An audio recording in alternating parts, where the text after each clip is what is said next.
Yep, I'm doing this. You read the title, so I'll try to keep the intro brief. If you've watched my channel at all, you'll know that South Park is my all-time favorite comedy. I've made several videos on it because I feel as though there's so much to dissect in the show. I've seen some videos on YouTube where people will rank every episode of a show, and seeing as no one has made one for South Park, I figured that I, a true South Park savant, should take the task of ranking every single episode in order from worst to best. Looking back on it now, I think I was in a bit over my head.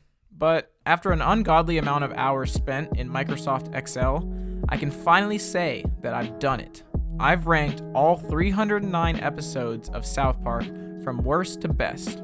But before we get started, I feel the need to say that if this video brings you any entertainment value, go ahead and click the like button and even subscribe if you want to. YouTube statistics show that 0% of people who watch my videos are subscribed, so if you want to help increase that number, click the subscribe button. I also have to say that this will likely be one of my last South Park videos, at least for a while, as I've already said so much about the show, and I want to avoid turning this channel into a South Park only channel. So if you came for only South Park, don't worry, because I do plan on making more videos in the future if any future episodes or seasons come out, but right now I want to be able to make videos on other topics that interest me. In fact, I actually have 7 other videos on my channel right now that aren't about South Park, so go ahead and check some of those out if you're interested. Finally, I need to explain the criteria I had for ranking these episodes. So I broke the placement up into a tier list style in an effort to better organize the episodes. The tiers are as follows. D tier are bad episodes. The only episodes of South Park I think are truly bad episodes. C tier ranges from forgettable to decent episodes. So closer to the bottom of the C tier is more forgettable. Near the top are episodes that are just kind of just decent episodes. B tier are good episodes. These are episodes of South Park that are just good, solid, all-around episodes. A tier is the great episodes. These are the episodes that are really, really good episodes. Then finally, S tier. These are the best of the best. These are the episodes that are just absolute classics and some of the best TV of all time. Now keep in mind that each episode is ranked within the context of the other episodes. So if an episode is in C tier, it's because that episode is C tier in comparison to the other episodes. South Park is such a consistently good show that even the C tier episodes would be considered still pretty good in the grand scheme of entertainment. Also, for multiple part episodes such as Imagination Land, Coon, Black Friday, I grouped each part together to rate the series as if it were one episode. There's a few exceptions with some two-parter episodes, since in some cases one episode was significantly better than the other, but other than that, most multiple part episodes are ranked together. The key factor I used in ranking these episodes is the enjoyment level. If I enjoyed an episode more, it's higher up on the list. And disclaimer, this list is based solely on my opinion. There's absolutely no objectivity to it, it's solely which episodes I enjoyed personally. So if you disagree with any of my placements, feel free to let me know in the comments. Okay, so with the intro finally out of the way and a long, long road ahead of us, let's get into it. Every single episode of South Park ranked worst to best. When I was organizing this list, the D tier was definitely the easiest tier to organize, because South Park has so few episodes that I would truly consider bad. Even though they have so few bad episodes, the ones that are bad are truly, truly awful. So to start off the list at number 309, the single worst episode of South Park, Pip. Now, unless you're a big fan of South Park and have seen all the episodes, there's a pretty good chance that you've never even seen or heard of this episode. If that's the case, you're very lucky, because, to put it frankly, this episode is garbage. The episode explores the backstory of Pip, who is already probably the least interesting and most forgettable character in the show. That's really all you need to know about this episode, because simply, this episode is so boring. Before I rewatched it for this list, I literally couldn't remember anything from this episode. It was so forgettable. All I remembered was that I hated this episode. When I rewatched it, I understood why I hated it so much. I think there's supposed to be jokes in the episode, but I can't tell because nothing is funny in this episode. I can comfortably say this is the only South Park episode where I didn't laugh at all. I don't even think I smiled watching this episode. It's so painful to watch. I genuinely cannot understand what Matt and Trey were thinking making this episode. I'm at a loss for words for how bad this episode is. Even the characters in this episode, every single character is so poorly designed. They're just disgusting to look at. I think that's supposed to be a joke, like a diss at British people, but I still don't know because it's not funny. Nothing in this episode is funny, and nothing happens. It's so boring. Okay, sorry. I just got a little worked up. Let's just move on. Coming in at the 308 spot, we have white people renovating houses. This episode perfectly embodies the issues that I personally have with seasons 20 and 21 of South Park. Watching this episode is kind of like what I would imagine it to be like to have a stroke. That's because this episode feels like it's beating you over the head with its message, being extremely blatant and obvious with what it's trying to say, but at the same time, I feel like I have no clue what's going on. What feels like the only joke in this episode is done over and over and over again the entire episode.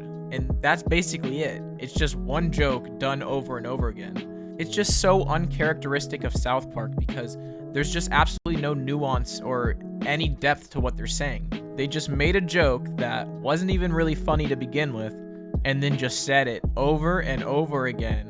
And that's it. And that's the whole episode. Pretty bad. All right, now coming in at our 307th place, we have A Million Little Fibers. If you've seen this episode, you understand why I don't have much to say here. This is another example of the creators taking a joke that wasn't funny in the first place and going way too far with it. Towelie trying to write an autobiography was kind of wasn't that funny, but I mean, at least it was kind of interesting. And of course, the Oprah subplot, it just cringe. That's all it was. Just pure cringe. All right, coming up next in 306th, we have Terrence and Phillip in Not Without My Anus. Again, with this episode, there's really not much to say. It's just an episode of Terrence and Phillip, which, I mean, it's about what you expect it to be. The only redeeming quality this episode has is that I kind of laughed sometimes, like I snickered, but that's about it. It sucks. Now, coming in at 305th place, we have Terrence and Phillip Behind the Blow.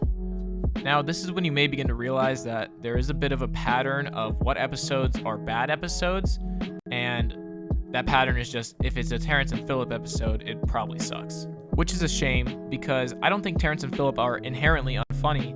The problem is when they try to stretch that humor into an entire episode, you get what this episode is. Once again, not that funny, pretty forgettable, bad episode. All right, landing in our 304th spot, we have Jackovosaurs. This is another example of an episode that's just kind of painful to watch. It's just not really that funny, and the Jackovosaurs are just so ear-gratingly annoying that it's a tough watch, to say the least. Misa needs a jack off. All right, coming in at number 303, we have City on the Edge of Forever. This is another episode that, unless you're a really, really big fan of South Park, you probably haven't even seen this episode. I don't suggest watching it. The kids get stuck on the edge of a cliff in a bus, and they can't leave the bus because then it won't be balanced anymore. So they're just having false memories about the previous episodes of South Park. Meanwhile, Miss Crabtree goes to find help, and it follows her as she goes and looks for help. And she's already one of the most annoying characters in the show, so her talking for the entire episode is just painful. Be quiet back there! These roads are slick! Alright, up next at number 302, we have Royal Pudding. Don't really have much to say about this episode. It's pretty forgettable, and it just simply isn't very funny. That's about it. Next at 301st, we have Eat, Pray, Queef. Now, I'm a big fan of dumb, immature humor when it's done in a way that acknowledges the fact that it's dumb and immature, and South Park's really good at it. That's one of their specialties. But in this episode, there's no acknowledgement. The humor in this episode can be broken down into farts equal funny, queefs equal not funny. And that's really it. It kind of sucks. All right, and coming in at the 300 spot, we have Mr. Garrison's Fancy New Vagina. Now, I would say this episode isn't actually that bad. Arguably, it doesn't belong in the D tier, but What really made me put it in the D tier is a very specific scene at the beginning of the episode that, if you know what I'm talking about, you know why it's here. And that's really all I have to say about it. Alright, and at our 299th spot, we have Crippled Summer. This episode follows Nathan and Mimsy, who I think can be funny, but here they just kind of drop the ball. It's just like kind of devolves into like a Looney Tunes episode, and not really in a good way. So, yeah. I guess the Towley drug addiction thing is kind of funny, but even that is pretty forgettable, so I have nothing else to say. Alright, and rounding out the D tier, coming in at 298th place, we have Funnybot. Now, from a surface level, this episode is just painfully unfunny, but I almost think that this episode could honestly be S tier, and here's why. One of the main points they make in this episode is about how a comedy award show is a terrible idea because you'd be taking comedy seriously, which is kind of the opposite of what comedy is. So what if they made the episode intentionally unfunny as a way to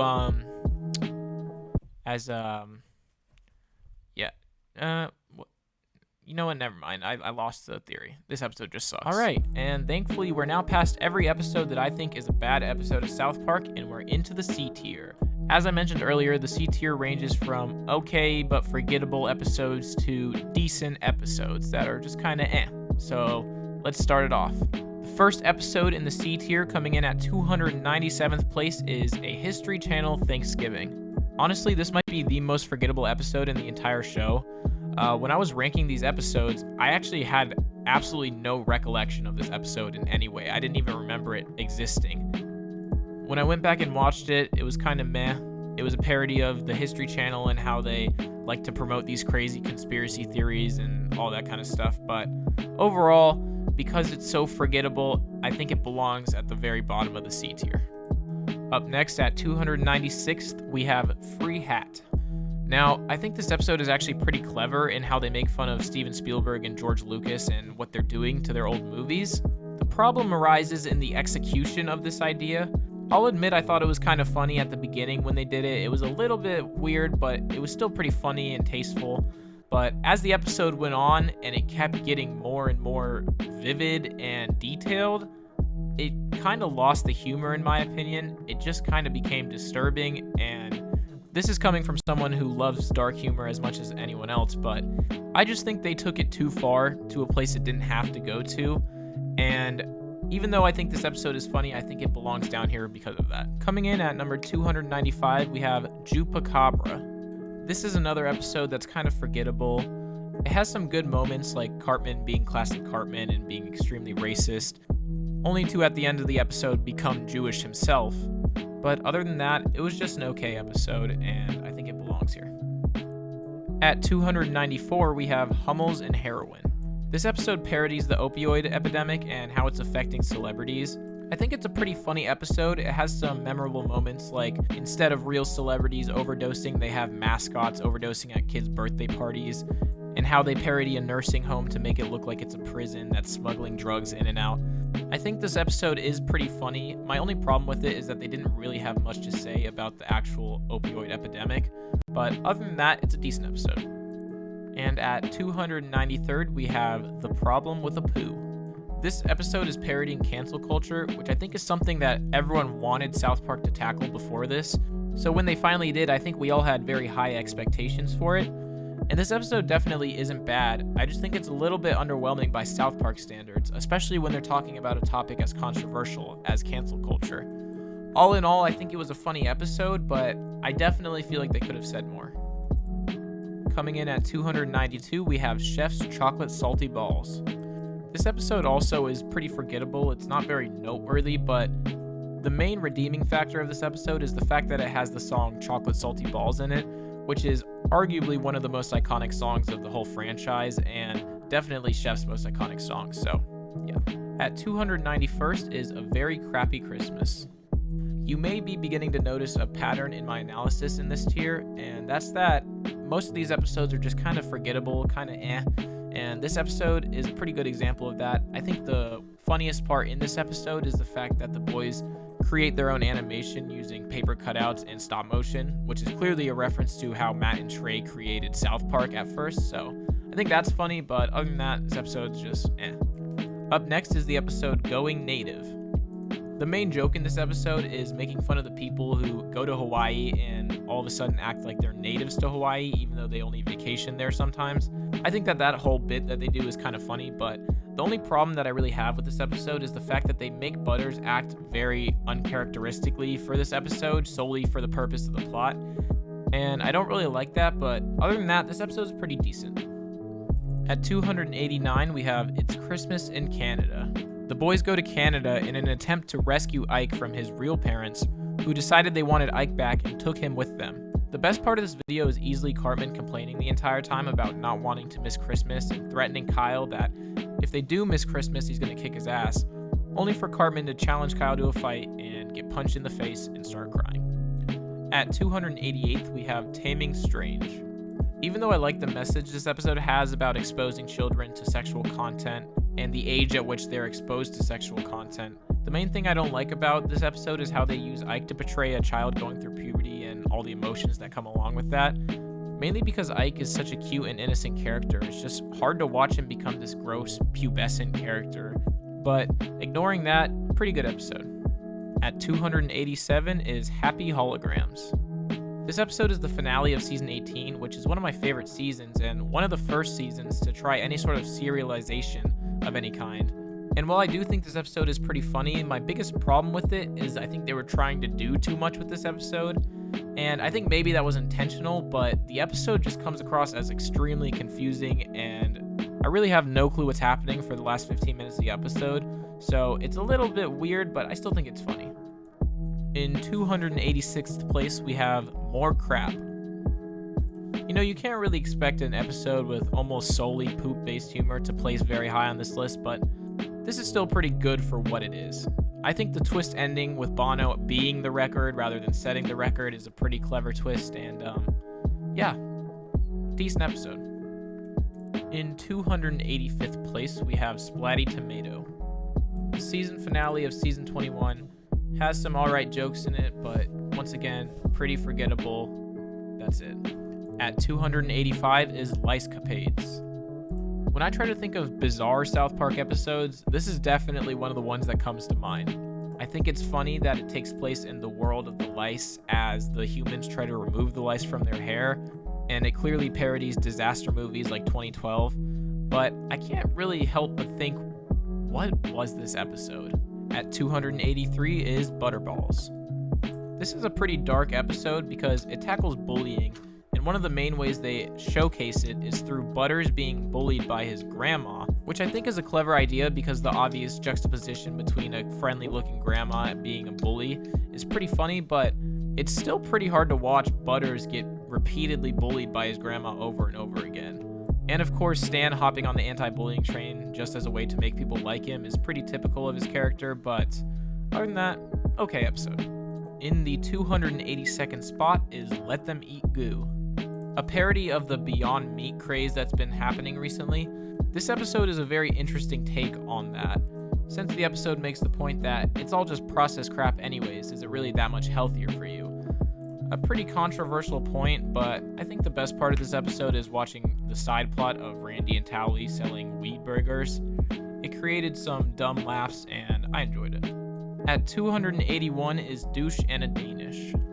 This is the lowest ranking episode I have from season 20, and you'll see that it's not much lower than the other ones from season 20, as I'm just simply not a big fan of season 20, and I'm probably not going to talk about it very much, so yeah, this episode is kind of funny, kind of forgettable, not that interesting in my opinion. Next one. At 280 is I Should Have Never Gone Ziplining. I think anyone that's been ziplining can respect this episode a bit more than the average person because it is pretty accurate. Ziplining is a little bit underwhelming, and I think it's funny that they parodied one of those shows that document people who struggle for survival when they get stuck somewhere. So, all in all, decent episode. Coming in at 279th, we have Members Only. As I mentioned, I'm not a big fan of season 20, so my commentary for basically every episode will be the same thing. Pretty forgettable, kind of funny, but not that funny. That's about it.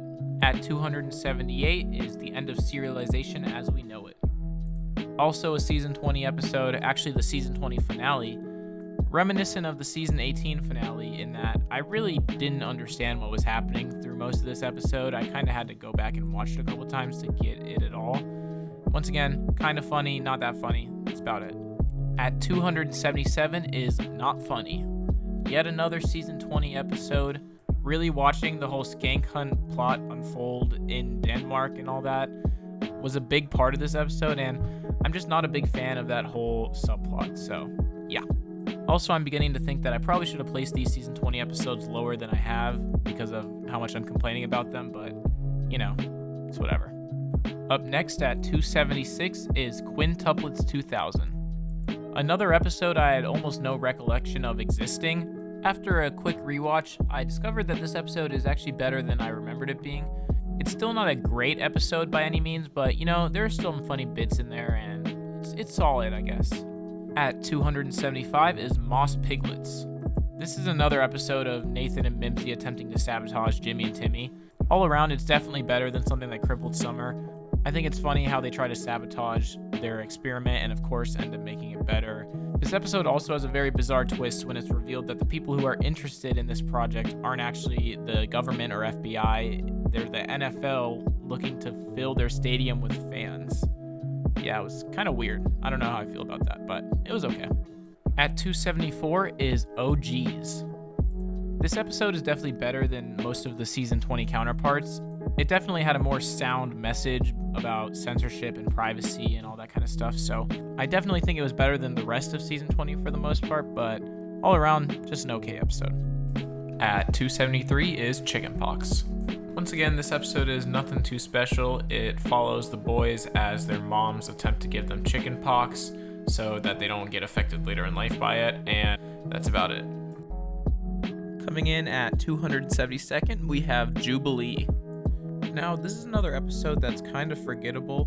Nothing super notable happens in this episode, but it does have some funny parts to it. Like, for example, it's the introduction of Moses in this series, and it also includes Kenny sacrificing himself to save the others, which is a common theme in the series. And not to mention it has this joke, which I find pretty funny. What do you desire from us, your children? I desire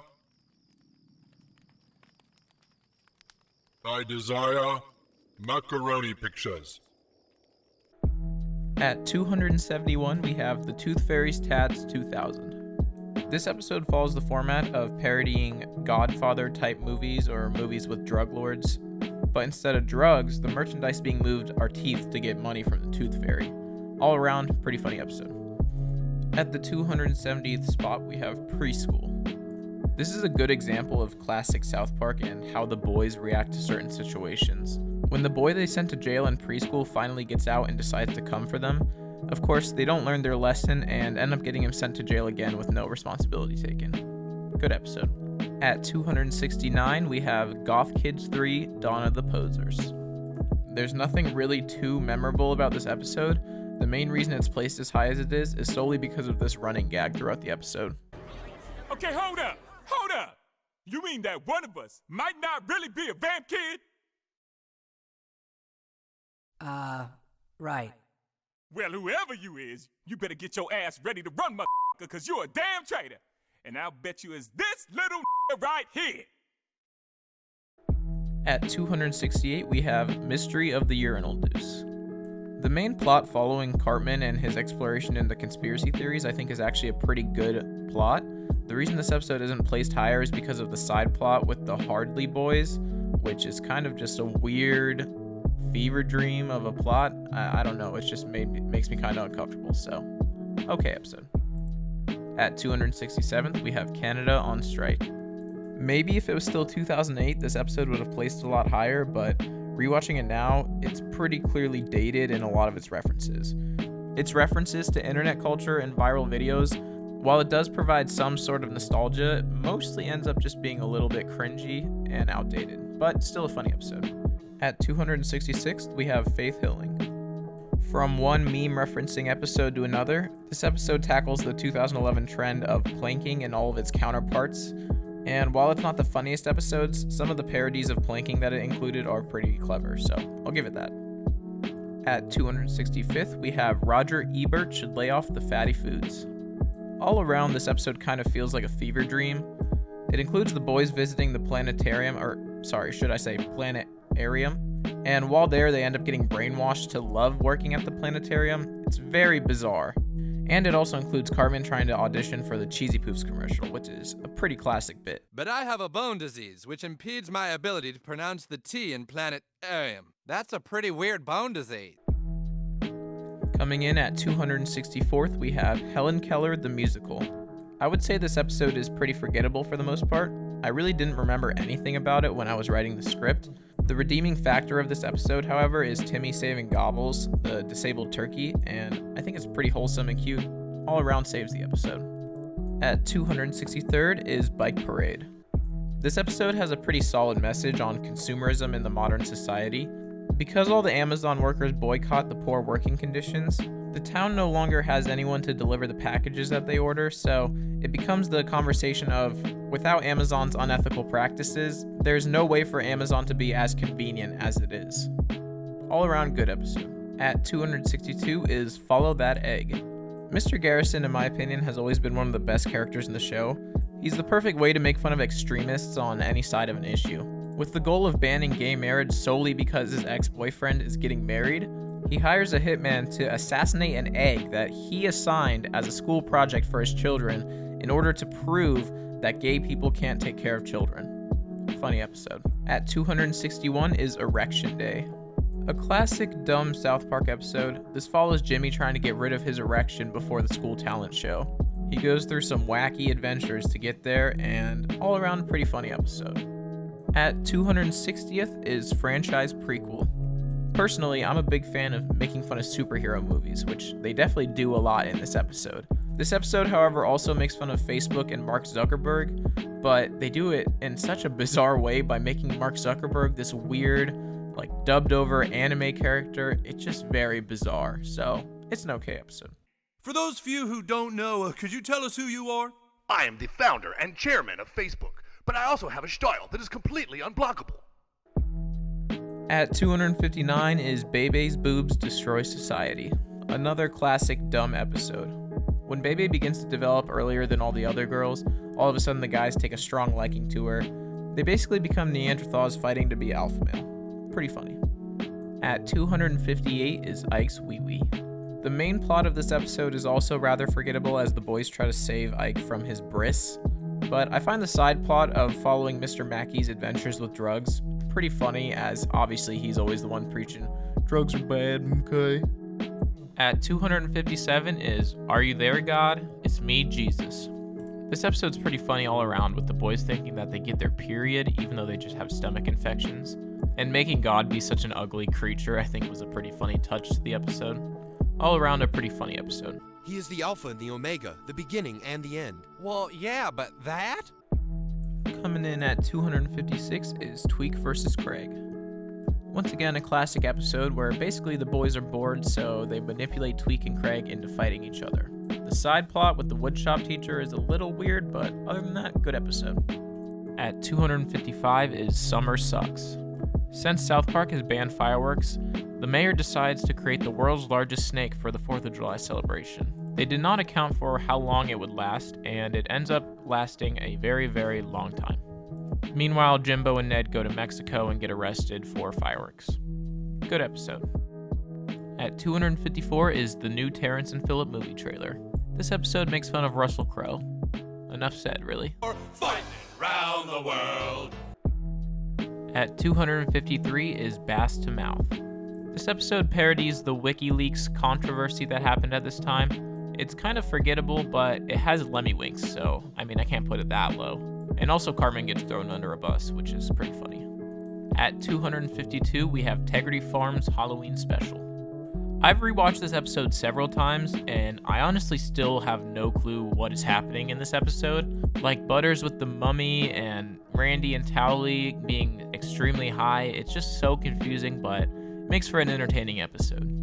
Coming in at 251 is Butters' very own episode. This episode was released around the time that the creators were still testing out Butters being a main character. And it's a good episode. It's a little dark, little disturbing, but entertaining episode. At 251 is Big Gay Al's Big Gay Boat Ride. This episode is the introduction of Big Gay Al, and all around a pretty funny episode. At 249 is Tom's rhinoplasty. This is another very odd episode. There are funny moments with Mr. Garrison's nose job turning his face into David Hasselhoff, but something that put me off a little bit is the fact that Wendy murders their new teacher because she's jealous of her relationship with Stan. Yeah, a little weird. At 248 is Trapper Keeper. This is another episode that I had a vague memory of, but I didn't actually know if I made it up or not. But after I rewatched it, I think it is pretty funny with Cartman becoming the giant monster, and yeah, it's pretty good.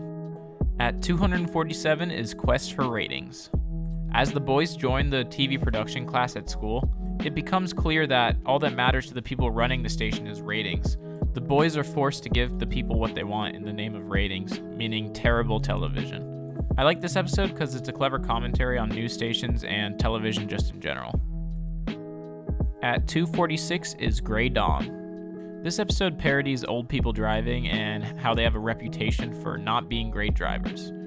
It's a pretty straightforward South Park parody, but it made me laugh, so upper C tier. At 245 is Stanley's Cup. I actually think this episode is very funny, and I was thinking about putting it in the B tier, but the episode has a pretty horrific and dark ending, so I couldn't force myself to put it in B tier, so C tier it is. At 244, we have Gluten-Free Ebola. This episode is actually a pretty clever parody of the whole Ebola situation that was happening at the time, and it would be ranked even higher if they maybe did a little bit more with the commentary, but other than that, pretty good episode. At 243 is Asperger's. The second part of a two-part series, following the episode You're Getting Old, this episode follows Stan as he continues through this depressing phase that he's in, as well as finds time to make fun of anti-vaxxers and make a parody of The Matrix, so it's a little messy and jumbled, but it's still a pretty funny episode. At 242 is Volcano. Only the third episode in the series, this episode follows Stan and the rest of the boys as they go up a hike with his Uncle Jimbo. It has the type of humor you would expect from this early on in South Park, and all around, pretty okay. At 241 is Broadway Brodown. This episode follows Randy as he becomes a very, very big fan of plays for a very specific reason. This episode even includes some character development from Shelley, but all of that is ruined when Randy accidentally murders her new boyfriend. Shelley, I'm sorry your little friend was killed by Spider-Man tonight. At 240 is Eek a Penis. This episode's rating is actually due to the contrast in the two subplots. On one hand, we have Mrs. Garrison chasing around the part she needs for her sex change operation, which I'd say is pretty dumb and pretty unfunny. But on the other hand, we have Cartman teaching a classroom of inner city kids how to get into college by cheating on their exams, which if it were its own episode, would probably be one of the best episodes in the series. But the fact that we have the Mrs. Garrison side plot really brings this episode's rating down a lot. How do I reach these kids? And finally, rounding out the C tier at 239, we have South Park is Gay. This episode as a whole, I'm not a huge fan of. For me, the humor just doesn't land that often, but I couldn't put it that low solely because it has one of my favorite twist endings in the whole series.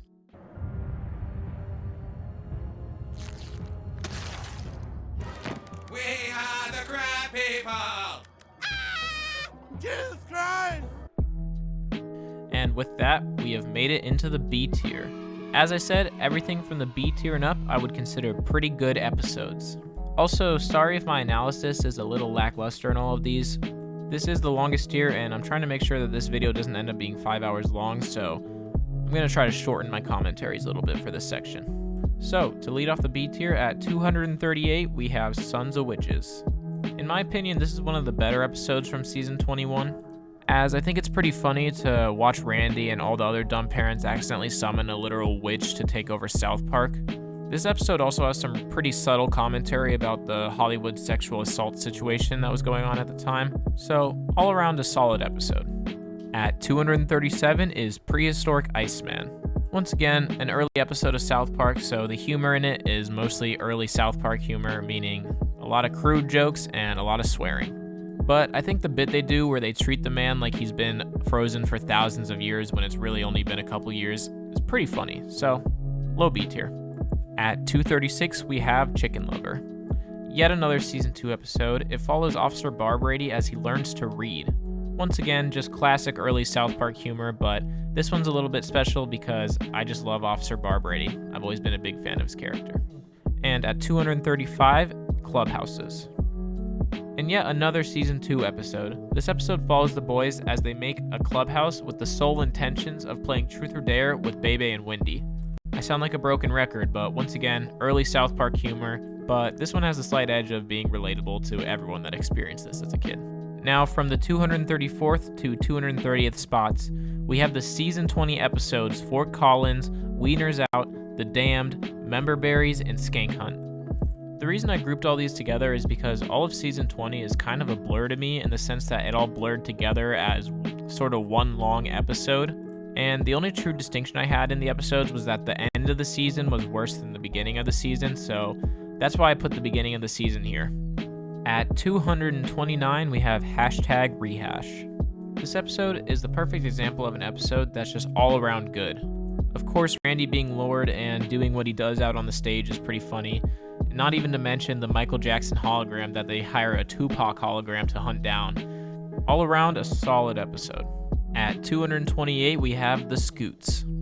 This episode is funny solely because of what it says about these e-scooter things. Anyone who lives anywhere around these e-scooters knows that they're simultaneously extremely fun and convenient, as well as extremely annoying and horribly dangerous for all the inexperienced people that ride them. So I might just enjoy this episode because I relate to it so heavily, but hey, this is my list, so. At 227, an elephant makes love to a pig. Not really sure what to say about this episode. Season 1 South Park humor, so there's not really any commentary or deeper meaning behind any of this. It's just a pretty funny episode. And really any episode where Chef is very important in the plot is a good episode in my opinion, so. This episode also introduces Mephisto, who I believe is truly an underrated character. At 226, we have Shots. Another episode that tackled the anti-vaxxer movement. I think this one did it a lot better than an episode like Asperger's, and I gotta admit, it's pretty amusing to watch Cartman run around like an oiled up pig while everyone tries to vaccinate him.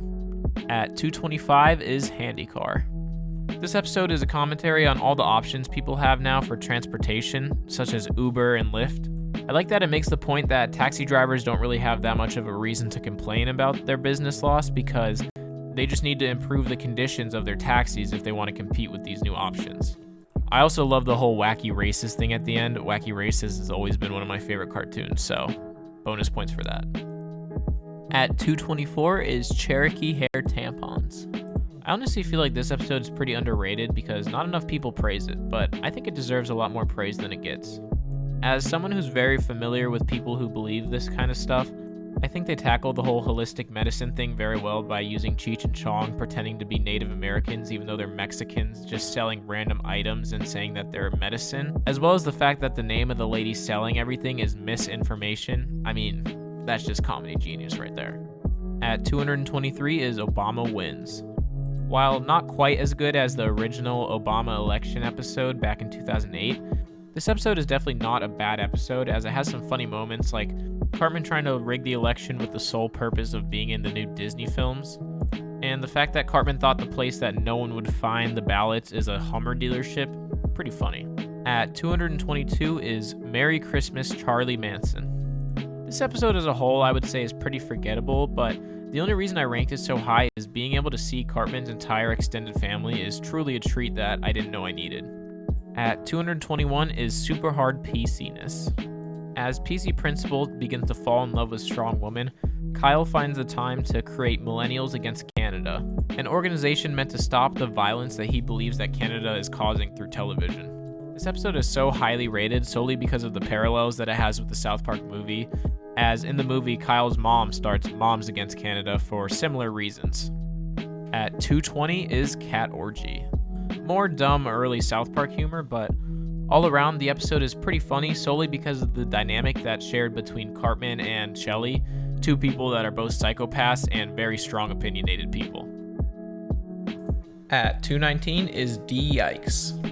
This episode follows Mrs. Garrison as she decides that now she's a lesbian and she starts hanging out at a lesbian bar.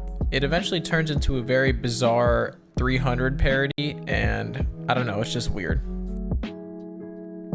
At 218 is 1%. The main plot of this episode parodies the Occupy Wall Street movement, but to me the more interesting part of the episode is the subplot that follows Cartman and the destruction of his toys. It turns out at the end that Cartman is the one destroying his toys, and he planned this whole elaborate thing just to grow up. It's pretty dark. At 217, we have A Boy and a Priest. This is one of a few episodes that make fun of the Catholic Church and the scandals that it's had, but in my opinion, this one probably does the worst out of all of them. Not to say that this is a bad episode, it's still very funny. The other ones are just better, so that's why it's ranked here. At 216 is Dances with Smurfs. This is another classic Wendy versus Cartman episode, and I'd say one of the best parts about this episode is the fact that Wendy, for the most part, comes out on top. I also think the parody of Avatar throughout the episode is pretty dumb, but also very funny, so. At 215 is Free Will ZYX. When the boys think that the whale at SeaWorld is talking to them, they decide that they have to save it, and of course the way that they save it is by launching it onto the moon. Nothing very insightful or special about this episode, just a good, funny episode. At 214 is It's a Jersey Thing. This episode's a bit outdated now thanks to the dying out of the whole Jersey Shore fad, but if you can put your mind into that time frame, then this is actually a really well done episode. I also think the end is really funny when they get a certain group of people to help them take on the Jersey invasion. What's the point? Can't you see it's over? Who is that? It's Al-Qaeda! Ah!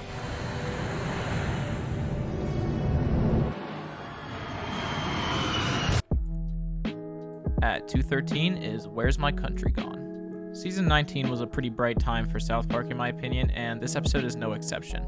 Before the show would get caught in the trap of making fun of Trump all the time, this season was the time when they would make fun of Trump, but do it so that it still felt like it was South Park. This episode is a perfect example of that. At 212 is Timmy 2000. This episode is the introduction of Timmy. I don't think I really need to say that much more. At 211 is Freak Strike. The main plot of this episode follows the boys trying to get Butters to wear a fake facial deformity in order to get on the Maury show. However, the episode really shines when Cartman decides that he's going to go on the Maury show and pretend to be a out-of-control teenage daughter. I don't go to school and I kill people. Whatever, I do what I want. At 210, we have Korn's groovy pirate ghost mystery. This episode is pretty bizarre as it follows the metal band Korn as they go around solving mysteries in a clear Scooby-Doo parody, but I can definitely appreciate the irony in taking a band that many people considered violent and dangerous at the time and making them do something as wholesome as solving mysteries. Also, I think it's pretty cool that the members of the band voiced their characters in this episode. At 209 is The Tale of Scrody McBoogerballs. When the boys get caught writing the most disgusting book ever written, they decide to blame it on Butters, saying that he wrote it. This of course backfires on them as all the adults love this book and all the deeper meaning that it holds, causing Butter to become an overnight superstar. It's a subtle commentary on how people tend to read a little too deeply into literature and try to find meaning where there is none. All in all, a pretty classic South Park episode. At 208 is Starvin' Marvin in Space. A classic episode that includes one of my favorite classic characters in Starvin' Marvin. The commentary being made on Christian missionaries and their possible ulterior motives is pretty funny. I also enjoy the fact that the aliens they meet replaced every single noun in their language with the word Marklar.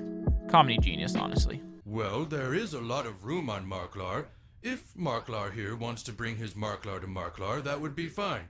Just take our Marklar back to Marklar and bring all the Marklar back with you. Thanks. At 207 is Raising the Bar. An episode making fun of Honey Boo Boo I think would have been a little too easy for them at this point, so the fact that they included the side plot with James Cameron basically saving the world while being extremely self-centered about it pretty much saved this episode. At 205 is Freemium Isn't Free. If you're someone who likes to play games on your phone even occasionally, then you can definitely relate to this one. It makes fun of those apps that are extremely pay to win that basically aren't even games, it's more just spending money for no reason. What I really enjoy in this episode though is Randy consistently scolding Stan over his freemium gaming addiction while trying to find ways to justify his obvious drinking problem. Well, what about you? You're having a glass of wine, I'm not having a glass of wine. I'm having 6. It's called a tasting and it's classy. At 2:05 is The Snook. This episode has a lot of funny moments in it, from Cartman, of course, being incredibly racist, to the location of the bomb being inside of Hillary Clinton, and of course the fact that it was all planned by the British to stop the American Revolution about 300 years after it started. At 2:04 is The Ungroundable. Honestly, all around this episode is just pretty okay, but the reason I have it placed so high is solely because of this one joke. At 2:03 is Cripple Fight. This episode has some very clever commentary on what was a huge issue at the time, that being the Boy Scouts banning of any openly gay adults from their organization. So when the boys' troop leader is banned for being gay, he's replaced with a new masculine one, who, of course, ends up being, well, you get the picture. Now the first activity for this evening will be naked pictures. At 2:02 is Ginger Cow. Cartman dresses a cow up as a ginger in an effort to prank Kyle, and by doing this accidentally brings peace to the Middle East and ushers in 10 years of Van Halen. Kyle is forced to do some pretty awful things in order to stop Cartman from telling the world that it was fake. The episode makes the point that even though Kyle is doing all this good, his self-righteousness about it kind of kills any praise he gets. At 2:01 is Insecurity. Both storylines in this episode are pretty funny, as watching every man in town do their best Bane impression in an effort to catch the man that they think their wife is cheating on them with is pretty comical. Not to mention watching Cartman try to deal with the home security people and the absolute nightmare that is. In our 200th place, we have In Sheepshin. Parodying Inception is nothing new necessarily, but of course South Park does it better than anyone else.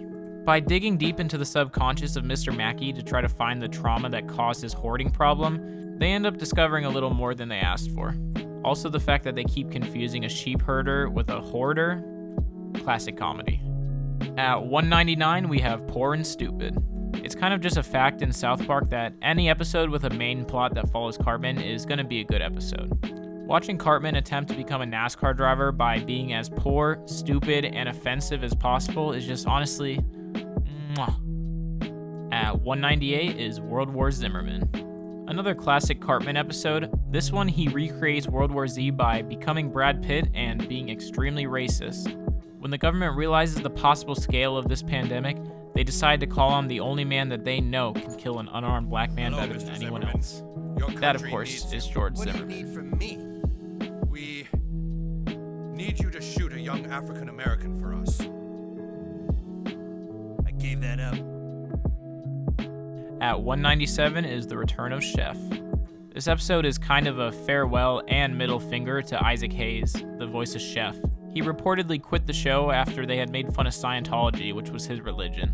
Because of that, Chef gets his brainwashed by a club that's obviously supposed to represent Scientology. And just when the boys think that they might have saved him from his brainwashing, they kill him off in the most violent way possible. Coming in at 196 is Dead Celebrities. This episode parodies The Sixth Sense by having Ike see dead celebrities all around him as ghosts. The best part of this episode is the setting that they chose for Limbo, that being an airplane you can't get off of because it left the boarding area, but it also hasn't taken off yet because they're waiting on something, so you're kind of just stuck and you can't even get up to go to the bathroom or anything. Honestly, it sounds more like hell to me, but... At 195 is Professor Chaos. This is the birth of Butter's supervillain alter ego. When he feels that he's been shunned and shut out by society, he decides it's time to get revenge on society by becoming the supervillain Professor Chaos. His revenge, of course, comes in the form of very minor inconveniences for everyone else, but that's besides the point. At 194 is Spooky Fish. When the real Cartman is sent to an alternate reality and replaced by a nice, friendly Cartman, the boys aren't too upset about it. What they do have to fix, however, is the fact that the same thing happened to Stan's fish, who is murdering people. Watching Stan try to blame the dead bodies found in his room on the fish is pretty funny, as obviously his mother doesn't believe him, but she still tries to hide the bodies anyways. At 193 is Elementary School Musical. This episode is a perfect example of flipping the script, something I talked about in my first South Park video. When South Park becomes High School Musical, the lead actor just wants to play basketball and be a typical boy, but his flamboyant father won't allow him to not do theater. It's a funny twist that shows how absurd the whole situation is. At 192 is Up the Down Steroid. I actually don't like the main plot in this episode that much, as Watching Jimmy do steroids is just kind of disturbing and out of character for him. Fortunately, this episode is saved by the side plot in which Cartman decides that he's going to join the Special Olympics in an effort to win the grand prize. While being incredibly offensive and doing his best impression of a handicapped person, he makes it in, only to realize that these handicapped kids are actually pretty good at these sports, and he gets dead last. At 191 is Margarine. In order to steal a future-telling device from the girls, the boys decide the only way is to send a boy into the female slumber party. Of course, they decide the only person to do it is Butters. So naturally, they fake his death and send him to the girls' slumber party. Honestly, my favorite joke in this episode is the fact that they named Butters Margarine. Get it? Like margarine. Like fake butter. It's funny. At 190 is Jared Has AIDS. I've seen some people criticize this episode, and frankly that makes me upset, only because we have this episode to thank for making AIDS funny. It's been 22.3 years, so AIDS is finally funny! He's right. It's happened. Hey, everybody! AIDS is finally funny! All right! Woohoo! Hooray! At 189 is the F word. I enjoyed this episode solely because it attacks an issue that I have been complaining about for years.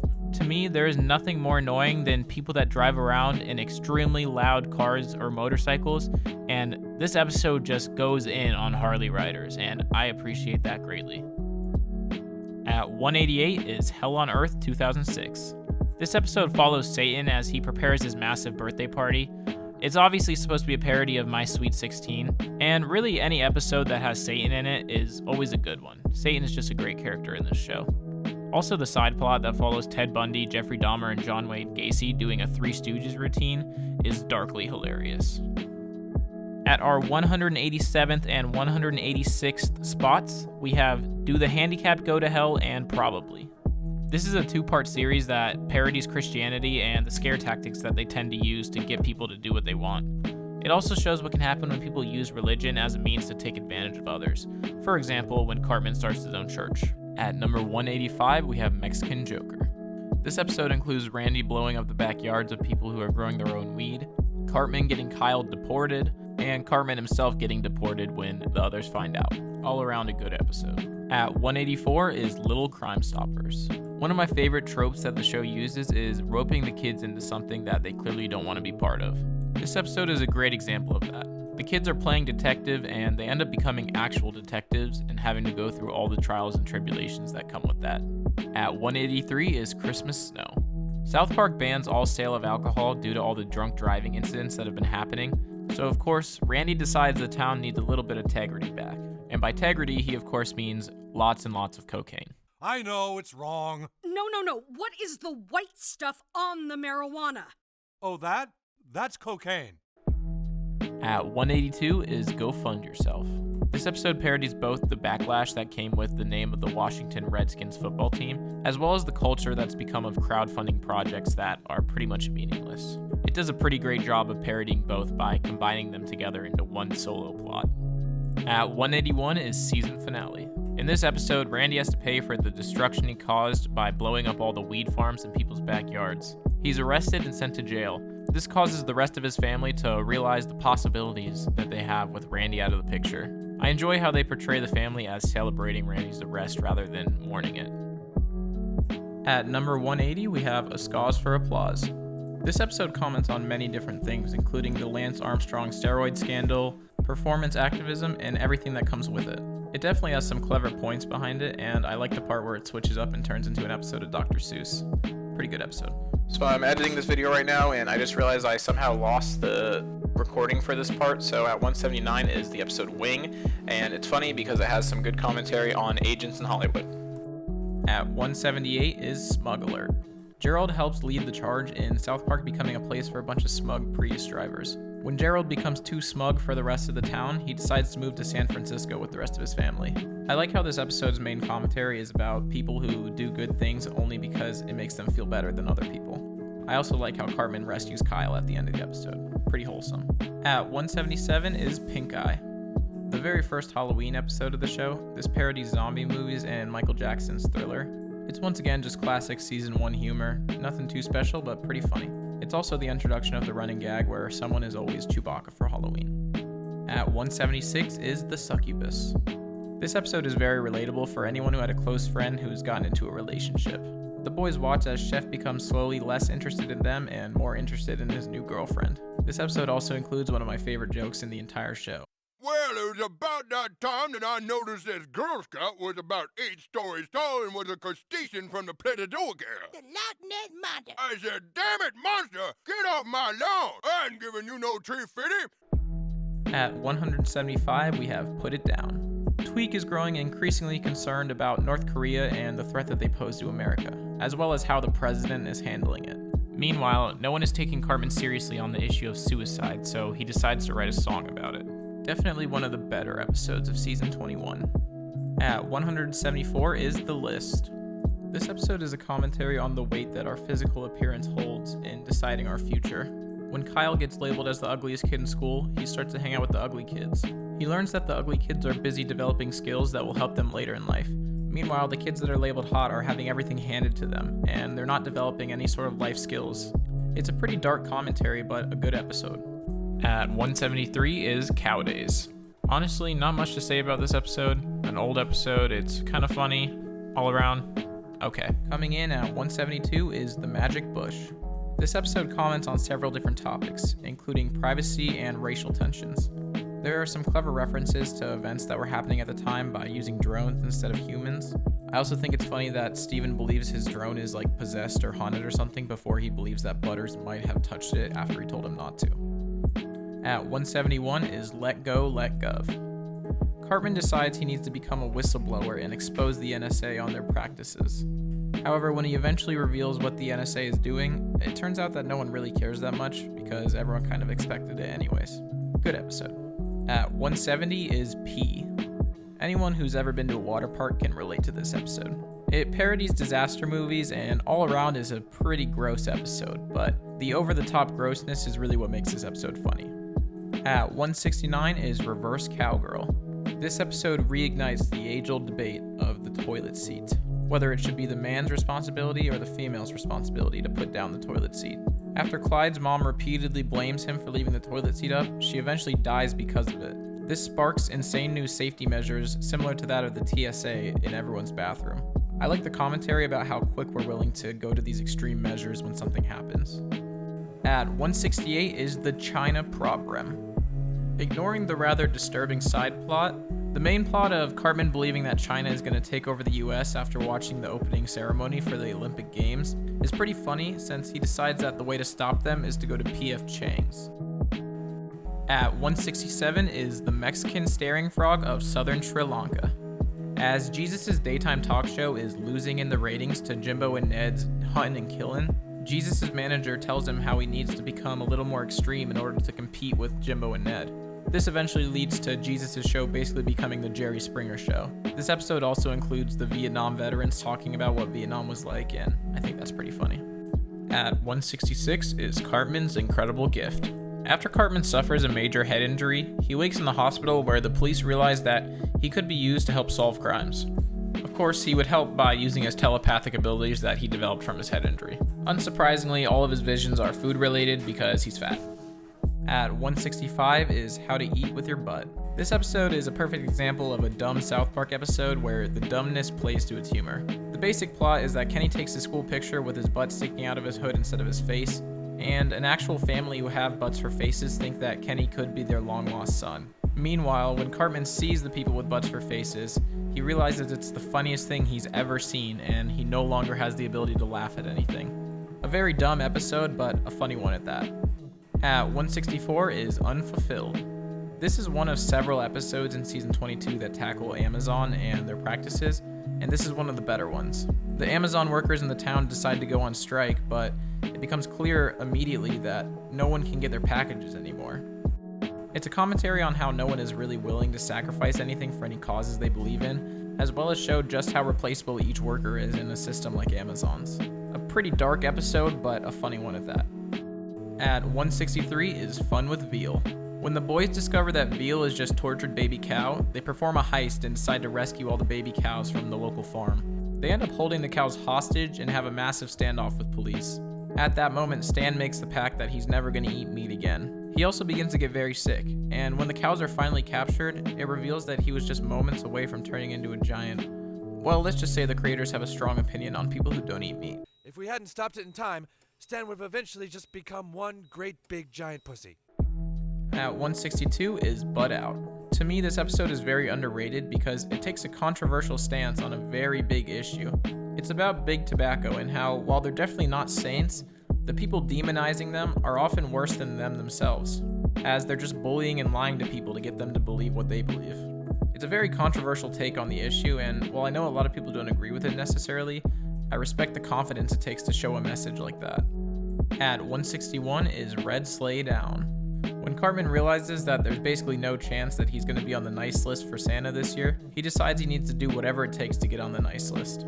This eventually leads to his attempt to bring Christmas to Iraq, in which Santa ends up getting tortured and he accidentally gets Jesus killed. I don't think that would exactly put him on the nice list.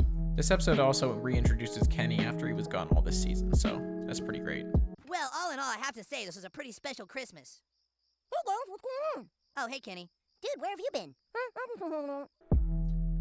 At 160 is Tegrity Farms. Randy finally decides it's time to leave South Park and he moves out into the country and starts a weed farm.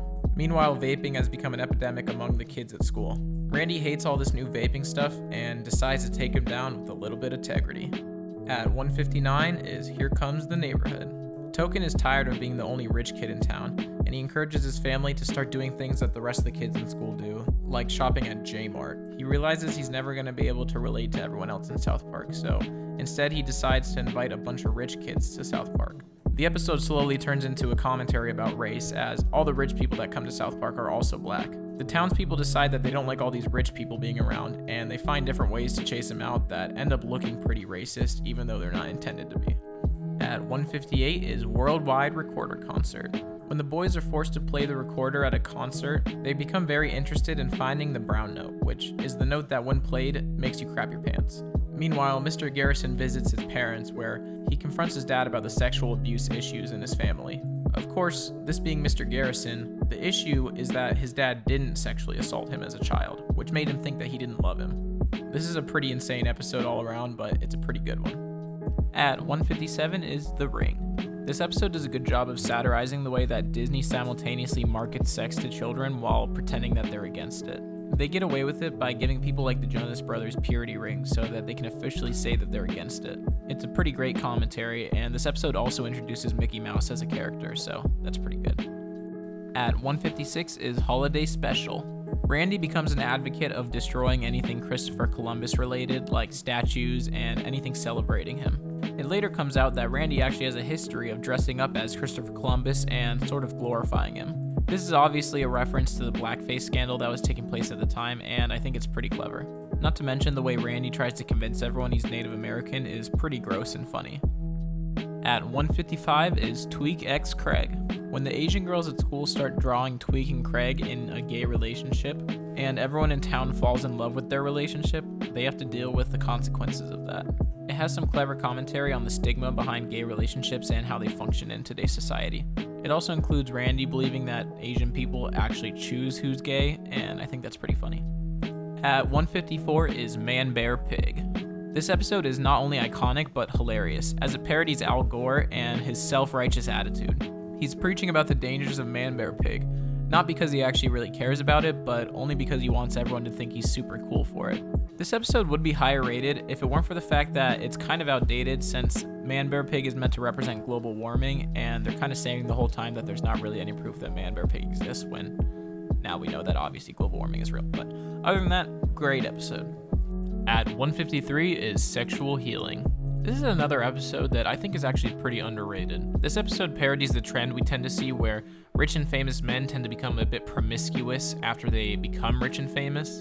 And what really makes this episode so funny is all the men in the episode pretending like they wouldn't be doing the same thing if they had the ability to. Going to absolutely insane lengths to prove that it must be some kind of problem, not just that that's inherently men. At 152 is 4th grade. One of the only times in the show when the boys show any kind of aging. This episode includes them getting promoted from 3rd grade to 4th grade. It also includes the introduction of Miss Chosundik, who, even though isn't a very likable character, ends up being very important to several episodes. At 151 is The Entity. Kyle's cousin Kyle comes to town, and he happens to be an extreme stereotype of a Jew. The boys decide that he's super lame and try to do whatever it takes to get rid of him. This includes tying him to a bus and trying to feed him to a bear. Also, watching Cartman unsuccessfully try to hold back any insults he has towards Kyle for being a Jew is pretty hilarious. Kyle, I need you to be quiet. In my class, you need to be able to concentrate. Concentration is the key to succeeding in my class. Maybe we'll have to send him to concentration camp. Ah! Damn it, damn it, damn it! Cartman! At 150 is Crazy Cripples. When Jimmy and Timmy see Christopher Reeve on TV getting tons of praise for being crippled, they become upset about it since Christopher Reeve wasn't born crippled, he became crippled. This causes them to want to start a group for people crippled from birth, and of course, they decide to name it the Crips. When they're informed that that group already exists, they go join them. This is a pretty silly episode, and watching Timmy and Jimmy fit in perfectly with all the Crips is great. At 149 is About Last Night. This episode manages to be a clever commentary on the polarization of politics nowadays that is only more relevant now, while simultaneously being an insane heist movie parody where Obama only got into office to perform the biggest heist of all time. A classic, dumb South Park premise that creates a great episode. At 148 is Die Hippie Die. Any longtime fans of South Park would know that if there's one thing Eric Cartman hates the most, it's probably hippies. Luckily in this episode, it comes in handy, as South Park is turned into Woodstock 2.0 as the hippies take over with their music festival. Cartman and the team that he develops has to go in and destroy the heart of the hippie festival to end it all. All around a dumb, funny episode. At 147 and 146, we have Nobody Got Cereal and Time to Get Cereal. As mentioned a couple episodes ago, Man Bear Pig is used in South Park to represent global warming. During these two episodes, Man Bear Pig is going on a tear throughout the city, just absolutely murdering and destroying everything in his path. All the while, there are still people in the town that are refuting the fact that he even exists. The boys realize that they have to team up with the one person who knew about Man Bear Pig before anyone else. Of course, that's Al Gore. These episodes are interesting because it kind of feels like this is the only time that South Park has ever truly apologized for something. Like, it's pretty clear that they're trying to tell Al Gore that they're kind of sorry for what they did to him and how they ridiculed him despite him being right the entire time. It's something that I never really expected South Park to do. Also, the subplot of Detective Yates playing Red Dead Redemption 2 the entire time is pretty funny. At 145 is City Sushi.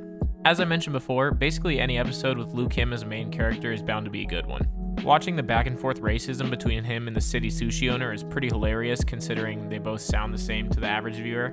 And the side plot with Butter's multiple personalities is pretty funny, not to mention the twist ending in the end that caught everyone off guard, I think. At 144 is Truth and Advertising. The last 3 episodes of season 19 are all very good episodes, and though this one is ranked lower than the other ones, it's still great. This episode follows mainly Jimmy and his fight against ads. Watching Leslie eventually backstab him is pretty funny considering the events leading up to it, and the whole subplot with Mr. Garrison and Caitlyn Jenner is pretty odd but pretty funny too. At 143 is Two Guys Naked in a Hot Tub. Another very odd episode. This one follows Stan as he's forced to go along to a meteor shower party with his parents. The party gets a little too crazy, and Randy ends up doing some questionable things in the hot tub. The emotional attachment that Gerald develops is a pretty funny take on the classic cliche of the woman after the one-night stand. Not to mention the C plot, where the police believe that the house is full of cult members planning to commit mass suicide. All around a great episode. At 142 is Cartman Gets an Anal Probe. Well, we finally got to the episode that started it all, the pilot. I know a lot of South Park fans aren't big fans of this episode, or really seasons 1 through 3 in general, and I recognize that the humor in this episode isn't anything insightful or any sort of commentary on anything, but I just can't bring myself to put this episode any lower because this episode is really what started it all. Without the crude and offensive humor that we get in this episode, we wouldn't have South Park, and I think that's really important. At 141 is Proper Condom Use. This episode has some pretty clever commentary on sexual education and at what age it should be taught. It also comments on things like scare tactics that are often used by adults with an agenda, and how not only are they ineffective, but they're very harmful. This is the perfect example of what South Park does best, which is hide an insightful message underneath a blanket of crude and offensive humor. At 140 is Informative Murder Porn. Another episode with a pretty insightful message, this time about the possible effects of violent media on the youth. They use the classic role reversal technique that I've talked about in my other videos, because in this episode, it's about the parents becoming violent due to the programming they're watching on television. Meanwhile, the kids have developed an interest in the very peaceful and not very violent video game Minecraft. In 139th place is You're Not Yelping. If you can't tell by now, I'm a pretty big fan of season 19 in its entirety. What makes this episode successful is Cartman being Cartman. Cartman is always willing to take advantage of any system that'll benefit him in any way. And in this episode, he recognizes that Yelp is his tool to get all the free food that he wants. By becoming a Yelp critic, he can indulge himself in any type of food he wants at any time with no wait, due to his threatening of giving a 1-star review. The episode also has a very satisfying ending. At 138 is The Poor Kid. Honestly, all around, this episode is kind of forgettable, but it's placed this high solely for a few reasons. Number one, Kenny plays Mysterion in this episode, which, I mean, how can you dislike that? But the main reason this episode places so high is because of the strictly agnostic bit. For some reason, to me, the irony in being strictly agnostic is just really funny. I don't know why, but solely because of that, it places this high. As long as you live here, you will be agnostic. These are your foster brothers and sisters. They are all strict agnostics. David, do you believe in God? I don't know. Right! At number 137 is Weight Gain 4000. Now, I'll be the first to admit that this episode actually isn't even really that good. It's an average episode at best. But once again, for some reason, one specific joke is just so funny to me. And that joke is Cartman repeating the word beefcake over and over again. And say it with me! Beefcake! Beefcake. Beefcake! Beefcake! Beefcake! Beefcake! Beefcake! Beefcake! He needs to run his ass around the block a few times. Yes, I recognize that it makes no sense to place it this high solely because of this one joke, but it's my list, okay? Leave me alone. At 136 is WTF. Honestly, both plots in this episode are hilarious. The main plot that follows the boys creating their own wrestling league works because the running gag that they have throughout the episode where the word wrestling is used interchangeably with acting. Not to mention the side plot of the wrestling instructor who is very intent on clearing up wrestling's name. This is wrestling! This! Mister, you better take your gay porn and walk right out of this bar. At 135 is the city part of town. Gentrification is the main topic of this episode as Randy decides that they need a Whole Foods in the town. He decides the best way to go about this is by revitalizing the poor, rundown area of town, aka Kenny's house. Thus, Soda Sopa is born. At 134 is My Future Self and Me. The parents of South Park decide that they want to discourage their kids from doing any bad behavior as early as possible. So they hire actors that pretend to be their children from the future. These actors pretend that their lives are now horrible thanks to the poor decisions they made as a kid. Honestly, the best part of this episode is watching the parents go to extreme lengths to not admit to their children that they're lying to them. Why, his hand did disappear. He is you from the future. Oh, Jesus Christ, help me! That's weird because I didn't really cut off my hand. It was fake. Look, it was fake in the future, too. Looks like you better really watch out for marijuana, huh, Stan? At 133 is Cartman's mom is still a dirty slut. The first real episode of season 2. Yes, I'm aware that Terrence and Phillip is technically the first episode, but you know how I feel about that one. This episode follows up on the cliffhanger that we were left on at the end of season 1, in which Cartman's true father is to be revealed. It is eventually revealed in this episode that Cartman doesn't actually have a father. In fact, his mother is actually his father since she's a hermaphrodite. Such a bizarre twist, but I expect nothing less from South Park. And finally, to round out the B tier, oh my god, just the B tier, Jesus. Anyways, to round out the B tier, we have Canceled. This episode begins as a near carbon copy of the pilot episode. That's because, as it's later revealed, Earth is just a reality TV show for the rest of the galaxy, and this is a rerun. This is a great episode with many callbacks to the first episode and tons of great content and commentary. Alright, well, we made it to the A tier. Those of you that have stuck around and watched this far, thank you, I appreciate it. I wouldn't have done the same, I have a very short attention span, but respect to you. Now let's get started on the A tier, starting with number 131, Hooked on Monkey Phonics. This episode makes fun of homeschooling and the fact that homeschool kids often don't really develop correct social abilities. All around, it's just a pretty funny episode. I know a lot of people don't think it deserves to be A tier, but I rewatched it recently and I thought it was pretty funny, so I put it in A tier. At number 130 is Mr. Hanky's Christmas Classics. I'm sure this will also be an unpopular opinion, but I actually really enjoy this episode. I recognize that it's just Christmas songs and a lot of them aren't that great, but there's some really good songs in here. For example, the Dreidel song has literally been stuck in my head since I heard it years ago, and for that reason alone, I think it deserves to be an A tier. At 129 is Death. You know, I'm starting to realize that I may have some pretty unpopular opinions about what episodes I find good. The reason I like this episode so much is it kind of feels like a precursor to what would become the South Park movie. It plays off the idea of parents' willingness to blame anything but themselves for their children's bad behavior, and it does a pretty good job at that. Not quite as good as the South Park movie, but a solid starter. At 128 is Basic Cable. Honestly, the main appeal of this episode has nothing to do with any sort of commentary or political values in it. The best part of this episode is the actions of the cable providers. Anyone who has ever had to truly deal with a cable provider will understand how frustrating that process is, and this episode encapsulates it perfectly. Watching the workers quote-unquote rush to get to places while simultaneously being as slow as possible is just the most relatable thing I've probably ever seen on TV. At 127 is Mecha Streisand. For some reason, Matt and Trey really dislike Barbra Streisand. They've said in interviews before that she's one of the celebrities they hate the most. That really comes through in this episode as they just ruthlessly go after her. Eventually it becomes a kaiju film parody where she becomes a giant robot named Mecha Streisand that's just terrorizing the town. It's truly wacky and bizarre, but it's a great episode. At 126 is Fantastic Easter Special.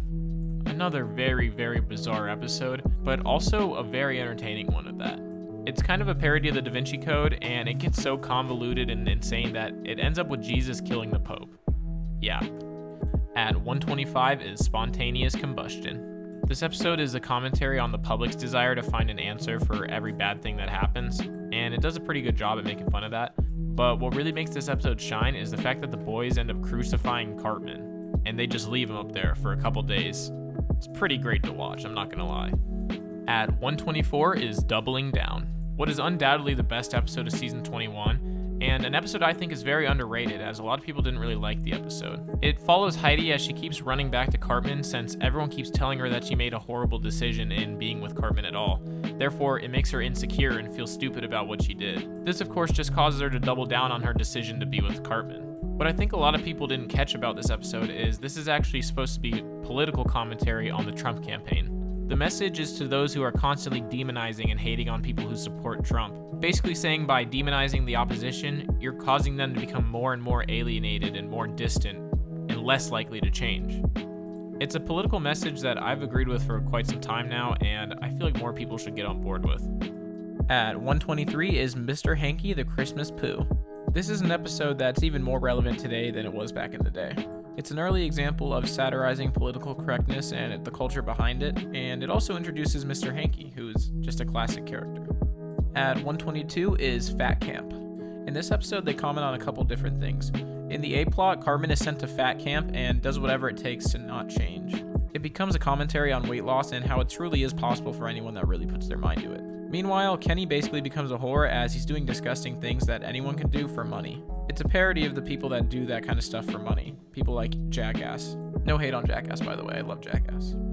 At 121 is The Sissy. Once again, Cartman takes advantage of a controversial subject just for his own benefit. In this one, it's transgendered people using the bathrooms of the genders they believe they are. This is just a perfect example of a classic South Park episode. It makes a statement while not being preachy, but simultaneously being extremely funny. At 120 is Whale Whores. After Stan witnesses the Japanese murdering whales and dolphins across the world, he decides he needs to do something about it and joins the crew of Whale Wars. When he realizes the crew doesn't actually do anything to try to stop the whalers, he takes over and does whatever it takes to stop those whalers. I also enjoy the point that they make in the end of this episode.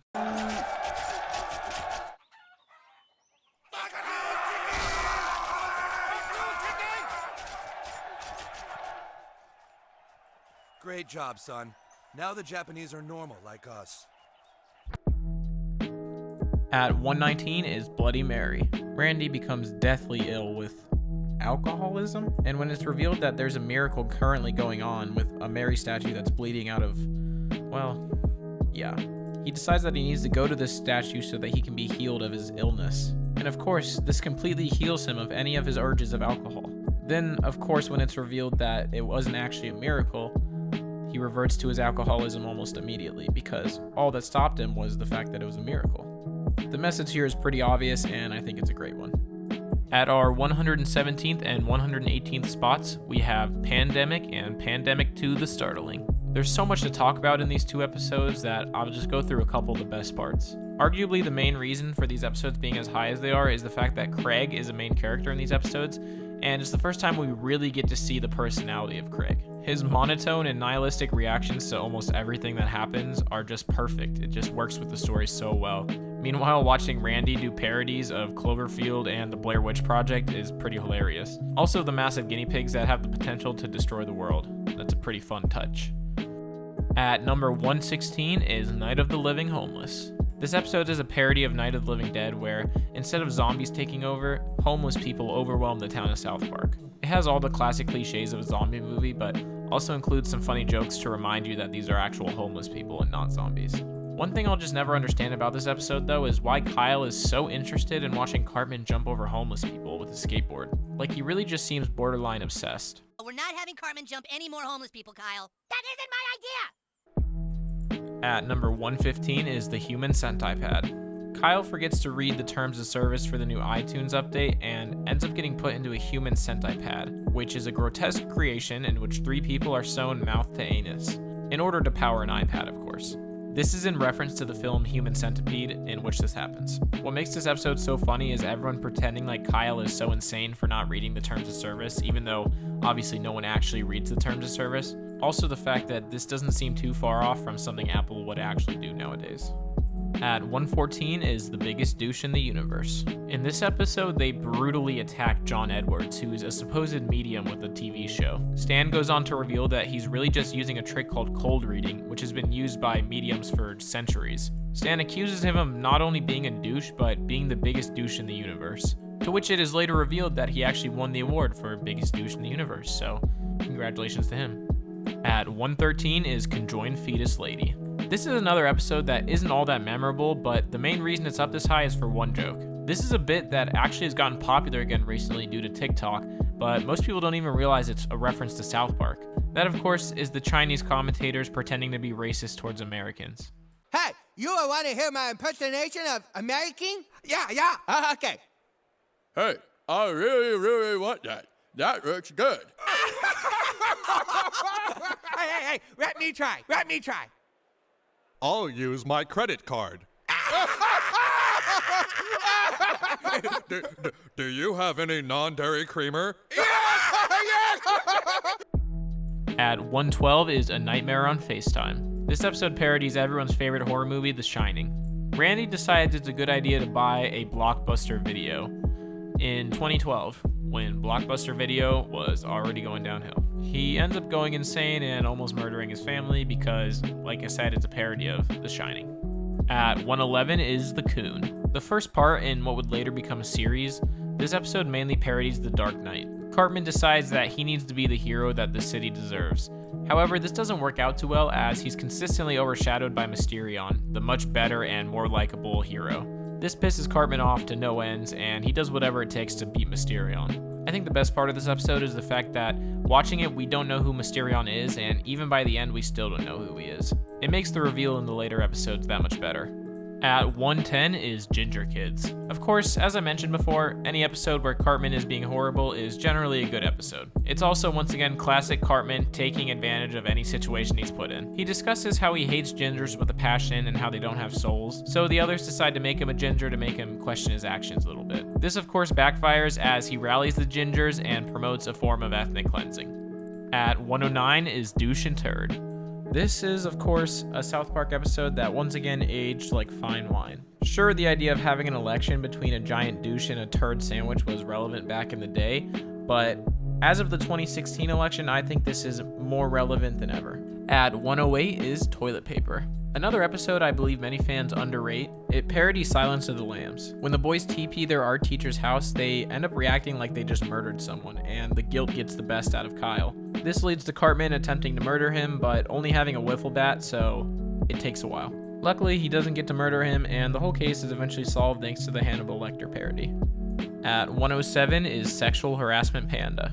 This is another episode that kind of feels a bit like a fever dream, which makes sense as Matt and Trey claim they don't remember anything about this episode or making it in any way. But the bizarreness of this episode is what makes it for me. Sexual Harassment Panda is just a great character all around, and the running bar gag is pretty hilarious in this one. Hey, Panda Bear. We don't take kindly to your types in here. Now, calm down, Skeeter. He ain't hurting nobody. Now, I want to know something from Mr. Panda Bear here. If you pandas are from mountainous areas of China and Tibet, how come you eat bamboo, which is prone to grow only in drier, more arid regions? At 106 is Super Fun Time.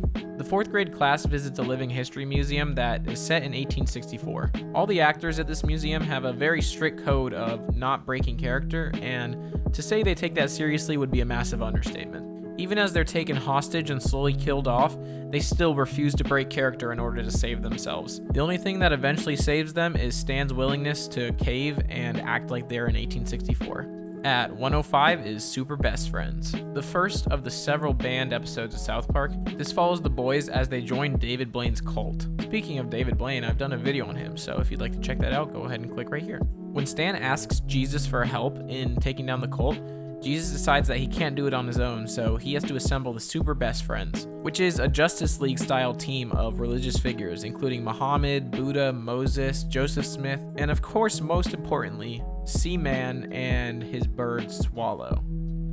Yeah, I don't really know. At 104 is Best Friends Forever. This episode follows Kenny as he becomes very, very talented at his new PSP. Unfortunately, he gets killed and is sent to heaven. This was of course all part of Heaven's plan, as they needed someone to lead their army in the fight against Hell. The PSP was just a training tool to weed out the best of the best. Unfortunately for Heaven, the doctors have found a way to revive Kenny and leave him in a vegetative state. At 103 is Cock Magic. This is a newer episode that has that old school South Park feel, where the plot is just silly and there's not much political commentary, but it's still very entertaining. The boys get really into Magic the Gathering, specifically Kenny, as he's really good at it. They're invited to join in on an underground illegal ring of cock magic. This of course parodies cockfighting, which is chickens fighting, and instead it's chickens playing Magic the Gathering. Meanwhile, Randy has revitalized his love for a very different type of cock magic. At 102 is Turd Burglars. This episode has that same old South Park feel, despite being from the most recent season. It follows the boys on their mission to steal the bowel movements of Tom Brady, or as they and everyone else calls it, We could actually obtain the spice melange. A very, very dumb episode, but a hilarious one too. At 101 is Pinewood Derby. When Stan takes place in the Pinewood Derby, Randy decides this year they're not going to lose to their rivals. So he decides to add a little extra something to the car to make it a little faster. He ends up accidentally discovering warp speed, and this leads to an alien bank robber landing on their planet and demanding that Randy shows them how he made it. Instead, they murder the alien and find what is known as space cash on board his ship. When the intergalactic police stop by Earth and inform them of what the space cash is actually worth, every country on Earth begins to spend the space cash on some very unnecessary things. At 100 is the Death Camp of Tolerance, another early commentary from the show on political correctness. This one follows the boys as they're discriminated against and placed into a concentration camp solely because of their slightly intolerant views. It also follows Mr. Garrison and his mission to get fired from the school in order to sue the school for being intolerant. This episode also includes the great story of Lemmy Winks, which really just rounds out the episode as a whole.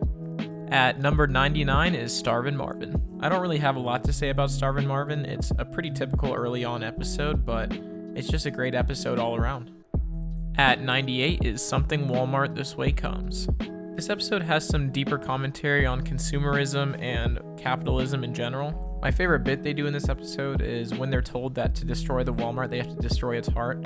It's revealed that the heart is actually just a mirror, meaning obviously the true heart of Walmart is human desire, but they just ignore it and break the mirror, and that actually works, so I think that's pretty funny. At 97 is Naughty Ninjas. The boys decide they need to find a way to keep the homeless people out of Soda Sopa, aka Kenny's house, and the way they do this is by dressing up as ninjas and being very scary to the homeless people. What they don't realize, however, is that these ninja costumes look very similar to a certain terrorist organization, which they are eventually recruited by and begin to serve. It also includes this hilarious visual gag. Scary. Gay. Scary. Gay. Scary, gay, scary, gay. Randy, what are you doing? Scary, gay, scary, gay, scary, Gay. Stop! At 96 is The Last of the Mohicans. Another episode that's more relevant now than when it came out. This episode tackles the issues taking place at the US border. Butters goes on a wild adventure and eventually ends up in Mexico, where he becomes a legend among the local people. Even when he returns home, the legend of Mantequilla lives on in Mexico.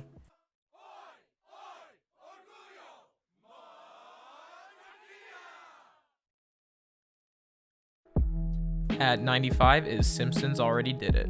This episode is a more meta commentary on an issue that Matt and Trey themselves have to deal with pretty regularly, that being writing ideas and finding out that The Simpsons already did it. Instead, in this episode, it's Butters being Professor Chaos, and every time he comes up with a good idea, General Disarray informs him that The Simpsons have already done it. At 94 is Rainforest Schmainforest. The boys are sent on a school trip to Costa Rica in order to help save the rainforest. When they get there and eventually get lost though, they realize that the rainforest kind of sucks and it's not even really worth saving in their opinion. It also includes Jennifer Aniston doing the voice of their guide, which I think is pretty interesting. At 93 is Buddha Box. Once again, Cartman taking advantage of a controversial topic just for his own gain. This time he tackles anxiety and he uses it as an excuse to get out of anything and everything he doesn't want to do. He's eventually reminded throughout the episode that in fact everyone has anxiety and everyone gets nervous doing certain things, and he kind of just has to get over it. At 92 is Something You Can Do With Your Finger. This episode parodies boy bands and the life that comes with being in one. This is when Cartman was going through that weird phase where all he ever wanted was $1 million, and his plan to get it was to start a boy band. At first, Randy won't let Stan partake in the boy band because he himself had been in a boy band and it went horribly wrong. This is just an all-around classic episode with many bits that continued on throughout the show. At the 90 and 91st spots, we have Go God Go and Go God Go 12, I guess. These episodes are pretty genius, as Mrs. Garrison does her best to end religion as we know it, since she meets a new boyfriend who is an atheist. The belief is that religion is the cause of all the problems in the world, so they do end up ending it. But of course, this just leads to war over other things, like the name of the Atheist Alliance. Also, Cartman freezing himself and ending up in the future just to get a Nintendo Wii. That's pretty cool. At 89 is Sponsored Content. This is the first episode of Season 19 that really digs into ads and how they affect our world. There's a lot of commentary on ads and how they are a part of our everyday life in ways that we wouldn't even expect. It does a pretty good job of showing us a dystopian future that we're basically currently living in. At 88 is Overlogging. This episode is a commentary on the reliance that we've built on the internet, and the way they showcase that is by having the internet go out across the entire world, and with reports of there being internet out in California, everyone begins to head in that direction in what becomes an Oregon Trail parody. Everyone has their own reasons for why they need the internet, but of course Randy's is the best. I haven't jacked off in over 2 weeks. At 87 is Cartman Finds Love. Of course, no surprise here, another episode of Cartman being terrible. This time when the new girl arrives at school and she turns out to be black, of course Cartman decides the only candidate to date her is Token. He does everything in his power to make sure that they get together. It also introduces Cupid Me, who's basically the Cupid version of Cartman. At 86 is 2 Days Before the Day After Tomorrow. This one also has a very classic feel, as it's just the parents of South Park doing something extremely dumb and overreacting to something. I also like how this episode has commentary on sensationalism in the media and how that can affect how people think about things. At 85 is Medicinal Fried Chicken. The main satire in this episode is a classic flipping the script scenario, where marijuana is damaging to people and fast food is banned, so it's run like a drug ring. And even though that's pretty funny, the main highlight of this episode is the side plot with Randy and the medical marijuana. It includes plenty of iconic moments from the show. At 84 is You Have Zero Friends. One of their earlier episodes tackling social media, this one discusses the weight that people place on their virtual friends and likes and interactions. It looks at it from a few different perspectives, from the perspective of Stan, who never wants to get involved in the first place, to Kyle, who becomes obsessed with how many friends he has, to Kip, who's just excited to have one friend. It also becomes a Tron parody, which is kind of weird, but still funny. At 83 is Cash for Gold. I know a lot of people won't agree with me because this episode isn't rated very highly on like IMDb and that kind of stuff, but I have a soft spot for this episode because I personally have seen these businesses take advantage of people that I know, and it's just really hard to watch like this kind of thing happen where these businesses take advantage of people who are not in the right state of mind and do whatever it takes to get money from them, basically. It's just horrible, and this episode really spoke to me. At 82 is Fatbeard. Cartman decides that the pirate life is for him, and he goes to the only place that he knows that pirates still exist, Somalia. When him and his classmates are eventually captured and held for ransom, he doesn't even realize this, and instead he revitalizes the entire pirate experience, eventually becoming the new leader of the pirates. Once again, it's just classic Cartman doing what Cartman does. At 81 is Osama bin Laden Has Farty Pants. I've discussed this episode in my previous video talking about laughing through pain, and that's because this episode is a perfect example of it. It was the first episode of South Park after 9/11, and it was exactly what you would expect from South Park. It includes scenes like Cartman having interactions with Osama bin Laden that would fit in well in a Looney Tunes movie. It's really what everyone needed after such a horrible event. At number 80 is Brittany's New Look. I believe this is another example of an episode that's incredibly underrated. Based on the IMDb score, a lot of people didn't like this episode, and I can understand why because it is grotesque and somewhat confusing, but the underlying themes throughout this episode make this episode one of the best in my opinion. Those themes being that of celebrity culture and how we treat our celebrities. I also love the ending, and I think a lot of people didn't catch that it was a reference to a short story called The Lottery, and I think that was a pretty great reference. At 79 is A Ladder to Heaven. I know I'm overusing the word classic, so I'm sorry, but this episode is just a classic embodiment of the attitude that the boys had in the old seasons. That, of course, being that they don't really care about anything besides their own self-interest. This is shown whenever they built a ladder to heaven in order to get a winning raffle ticket from Kenny, who died, with the media picking up the story and sensationalizing it about how it's so wholesome and stuff, but in reality, they don't even care about Kenny, they just want to get the ticket. It's just classic. At 78 is Stupid Spoiled Whore Video Playset. Another one where they just really go in on a celebrity. This time they pick Paris Hilton. It's sort of a commentary on the people that are famous for being famous, people like Paris Hilton and the Kardashians. It's really just a silly episode all around, especially the ending. At 77 is Chef Aid. The premise of this one is pretty average in terms of commentary and that kind of stuff, but the real reason it's this high is solely because of the Johnny Cochran parody and the Chewbacca defense. Ladies and gentlemen, this is Chewbacca. Chewbacca is a Wookiee from the planet Kashyyyk, but Chewbacca lives on the planet Endor. Now think about that. That does not make sense. Damn it. What? He's using the Chewbacca defense. Why would a Wookiee, an 8-foot-tall Wookiee, want to live on Endor with a bunch of 2-foot-tall Ewoks? That does not make sense. At 76 is The Red Badge of Gayness. As I continue to do this voiceover, I feel like I'm kind of just repeating myself over and over again, so I'm sorry, but there's so many episodes and I have a limited vocabulary. Okay, I'm sorry, but the reason I put this episode so high is because of Cartman being Cartman. Him and the other boys are taking part in a Civil War reenactment, and he makes a bet that the South is going to win the war this time, so he decides to lead the South and actually try to start another Civil War. Yep, classic. At 75 is TMI. The boys decide to hang a list of their measurements on the school wall, and when Cartman turns out to be the smallest, he gets very defensive. He gets sent to anger management, and he learns that everyone in anger management has one thing in common. Someone is consistently angry or always finding new reasons to be angry. It means they have a very small dick. The point's pretty clear, and it's a pretty genius way to make that point.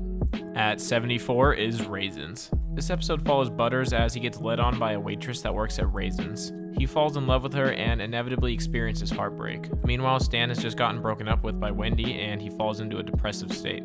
The themes here are highly based on heartbreak and our reactions to it, and it's really a dark episode. It's still funny, but the reason I'm placing it this high is because of the messages behind it. Not to mention Butters' monologue about a beautiful sadness at the end is probably one of my favorite moments from the entirety of the show. No thanks. I love life. Huh? But you just got dumped. Well, yeah, and I'm sad. But at the same time, I'm really happy that something can make me feel that sad. It's like, it makes me feel alive, you know? It makes me feel human. The only way I can feel this sad now is if I felt something really good before. So I have to take the bad with the good.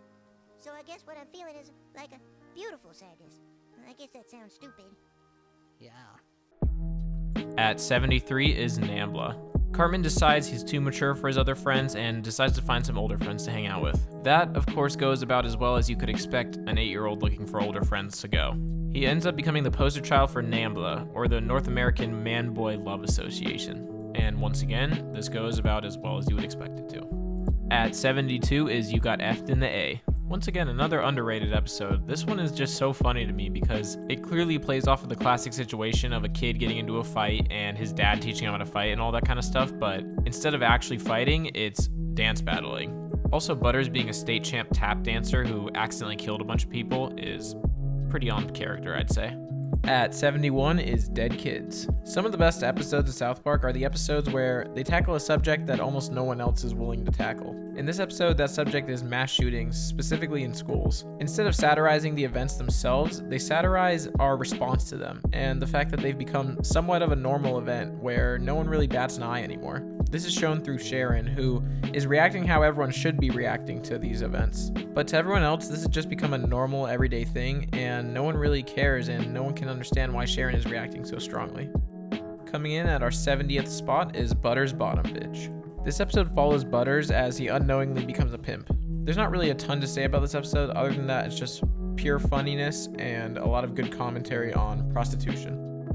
At our 69th spot is PC Principal Final Justice. This is the final episode in the sort of 3-part series that takes place at the end of season 19 about the ads. The same things I said for episodes 8 and 9 sort of apply to this one too, but this one's so much higher solely because of this one joke. Kyle, even if we thought it could help protect us, how are we all gonna get our hands on guns? Alright, cool, we got guns. At number 68 is Sarcastiball. While I was doing research for this video, I discovered that this episode actually has a pretty low IMDb rating relative to the other episodes. Personally, I was shocked to hear this because I love this episode. It discusses American football and the kind of damage it can do to your brain, as studies have shown. Randy is used to represent the passive-aggressive nature of the people who aren't willing to change anything in football and think it needs to stay how it is. My favorite part of this episode is how being sarcastic as much as he is actually ends up changing his brain, and obviously it's supposed to be a parallel to the experiences of football players. At 67 is Crack Baby Athletic Association. With each episode as we go up this list, I'm just reminded how good South Park is. But anyways, this episode was honestly genius as it takes on the issue of how NCAA athletes aren't paid for what they do. The parallel to the college athletes in this episode is a league that Cartman starts of crack babies that play basketball. And when he needs some advice on how to treat his quote-unquote student athletes, he goes to a university to ask them about how they treat their student athletes. At 66 is Red Hot Catholic Love. This is another episode I talked about in my first South Park video, so I'll keep it brief. Basically, this episode has commentary on everything, from the Catholic priest molestation scandal to religion in general and atheism. It's just an all-around great episode. At 65 is Cartman's Mom is a Dirty Slut. The season finale of the first season, this episode follows Cartman on his mission to figure out who his real father is. The problem is Cartman's mom has a bit of a reputation around the town, so this means basically any person in the town could be his father. It really is the best way to end season 1 as it ended on a cliffhanger and I'm sure everyone was highly anticipating season 2. And then of course this being South Park, they flipped us all the middle finger the first episode. His lineage will not be seen tonight so that we can bring you the following special presentation. At 64 is Breast Cancer Show Ever. This episode is really just satisfaction embodied. To put it bluntly, in this episode, Wendy simply is sick of Cartman's shit. This leads to Wendy challenging Cartman to a fight, to which of course he attempts to get out of for a very long time. But the inevitability of the situation eventually catches up to him, and we get one of the best scenes in South Park history. At 63 is I'm a Little Bit Country. This episode really just embodies what it means to have the American spirit. This episode is about the war in Iraq and the two sides debating whether it's right or wrong. And of course, this being South Park, the end message is that both sides suck, but they're both necessary as well. It also has quite the duet. Hey, I'm a little bit country, and I'm a little bit rock and roll. I'll be the muscle of America, and me, I'll be the caring soul. At 62 is Fat Butt and Pancake Head. Both of the plots in this episode could carry an episode by themselves, so the fact that they're together makes this episode that much better. One follows Butters as he's put through gay conversion camp and the horrible things that come with it. The other follows Cartman as he pulls a very elaborate scheme of, for some reason, pretending his hand is Jennifer Lopez, and then pretending his hand is Mitch Connor, who is like a fugitive. I don't know, it's just so bizarre, but it's great. At 61 is Major Boobage. Any episode following Kenny is bound to be a great episode. This one follows him as he becomes addicted to huffing cat urine to get high. It's because whenever he gets high, he goes to this foreign land with tons of boobs and a different animation style. Meanwhile, Cartman is ironically recreating the story of Anne Frank by hiding a bunch of cats in his attic after they're banned. Coming in at number 60 is Aspen. This episode is straight up iconic in South Park, and I debated putting it in S tier, but I know a lot of people don't like it as much as some of the other episodes, so I left it here. I don't even have that much to say about this episode, just if you've been skiing, you understand. At 59 is Cartman's Silly Hate Crime 2000.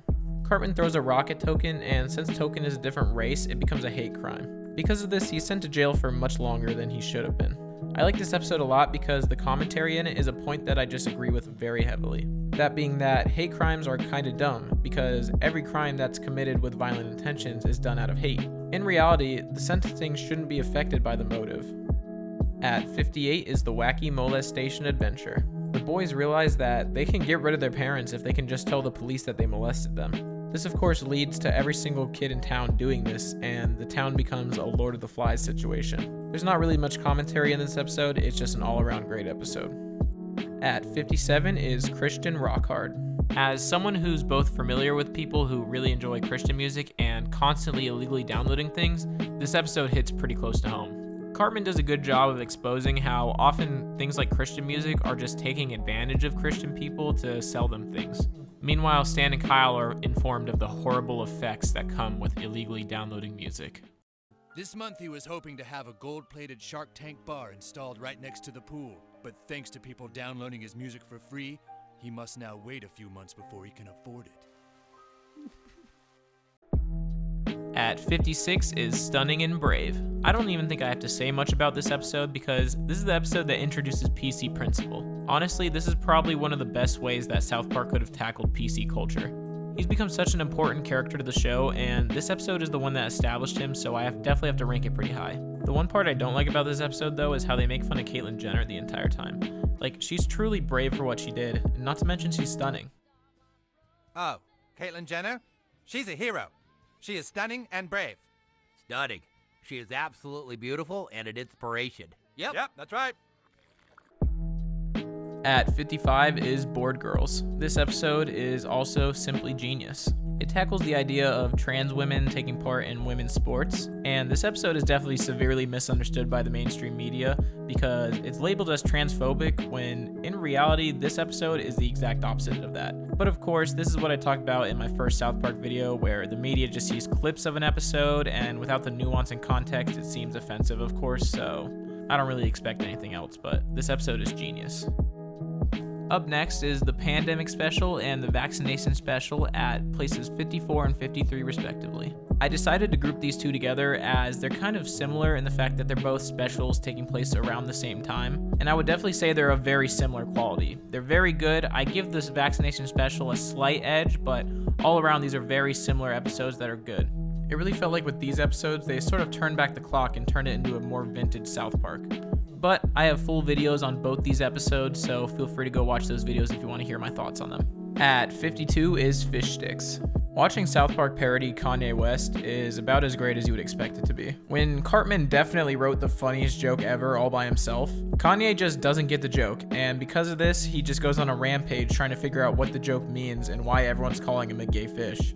In the end, however, he accepts his fate. At 51 is Kenny Dies. This episode manages to be simultaneously hilarious and devastating. It follows the boys having to deal with the incoming death of Kenny. It's sad to watch their reactions as they're incredibly devastated by this, but it's also pretty funny since obviously Kenny has died countless times and they've never cared about it before, but now they decide to care about it. It's really a great episode with how it balances the sadness with comedy. At 50 is The Passion of the Jew. This episode follows three main storylines. First is Cartman, who just watched Mel Gibson's The Passion of the Christ and decides it's time to lead the Fourth Reich. Then there's Kyle, who also just watched the movie and is mentally scarred by what his people supposedly did to Jesus. Finally, there's Stan and Kenny, who decide the movie was just garbage and want to go get their money back from Mel Gibson. So they go to his house only to find out that he's an actual insane person. At 49 is Damien. I'll admit this is definitely a weird pick as you're not going to see this episode this high on anyone else's list, but I like this episode a lot. The main reason I like it is because it shows the early character development of Satan and sort of establishes what his character is. Since him and Jesus are scheduled to have their final battle and they do it in a boxing ring, of course Satan decides to throw the fight and bets on himself and returns to hell a millionaire. At 48 is Miss Teacher Bangs a Boy. I love this episode so much, mainly because it really does a good job of representing the double standard that there is when it comes to crimes like statutory rape. The officers' reactions when they find out that a female teacher is sleeping with an underage student is almost not even a hyperbole, honestly. It seems like what would happen in real life. Oh, but she's ugly, right? Well, no, not really. It's the kindergarten teacher, Miss Stevenson. The blonde? Yeah. Some young boys having sex with Miss Stevenson? Yes. Nice. Nice. What? No, you don't understand it. You sure they've had sex? Yeah. Has she performed oral sex on him? I think so. Nice. Nice. Nice. So wait, what's the crime? The crime is she isn't doing it with me. At 47 is Red Man's Greed, another episode I broke down in my first video. This one is very impactful. They do the classic role reversal flipping the script situation where, in this scenario, the Native Americans are the ones taking over the land of the white people. I'm not going to go too in depth as to why it's so great, as you can go watch the other video, but this episode all around is just fantastic. At 46 is Cartman Land. In this episode, Cartman is finally able to fulfill his lifelong dream of getting $1 million. Of course, he does the only rational thing you can do with $1 million, and that's buy an entire theme park for yourself only. Seeing all this fortune come to Cartman makes Kyle lose his faith in God because he doesn't believe that any God would allow this to happen. Not to mention, Kyle keeps getting worse and worse with different medical issues, including hemorrhoids. Eventually, Cartman gets what's coming to him, and all is resolved. You are up there. Coming in through the 45th and 43rd spots are the Coon and Friends episodes. By that I mean the 3-part series. Out of the main 3 episode storylines, this is probably the weakest in my opinion, but that doesn't mean it's not a fantastic series still. It really showcases a classic Cartman. Once again, I know I say that a lot, but it really showcases classic Cartman as he's kicked out of the group and decides that the only reasonable thing to do is go hire Cthulhu to help him kill all his friends, of course. This series really just includes so many good things, like discovering who Mysterion is, Kenny discovering the reason for his revival every time he dies, and even a commentary on the BP oil spill. All around, this is just a great series of episodes. At 42 is the episode that proved it is possible to control Eric Cartman. After his mom tries everything, her last resort to try to help control Eric is Caesar Milan, the dog whisperer. It's a very rare case of a celebrity being parodied on South Park, but having almost no negative things said about them. In fact, it's almost only positive things, as he's the only person to ever be able to truly control Cartman. Now, it doesn't really matter as it all goes away since his mother is an enabler, but it was still a good attempt. At 41 is Gnomes. This episode introduces the recurring characters, the Underpants Gnomes. It's also really just a massive commentary on capitalism and big businesses. The main way they do this is through Tweak Bros Coffee. When Starbucks comes to town, everyone immediately hates it and refuses to acknowledge it because they want to support small businesses like Tweak. What they don't realize is that Tweak Bros Coffee is just as manipulative and horrible as the big corporation, as after all, they're still a company trying to make money. Not to mention that when they finally taste Starbucks coffee, they realize that it's actually better than Tweak Bros. The point they're making is one that I definitely agree with, and I think it's an underrated episode. At number 40 is the return of the Fellowship of the Ring to the Two Towers. Now, I know some of you will be mad about this one because to many people, this is arguably one of, if not the best episode ever.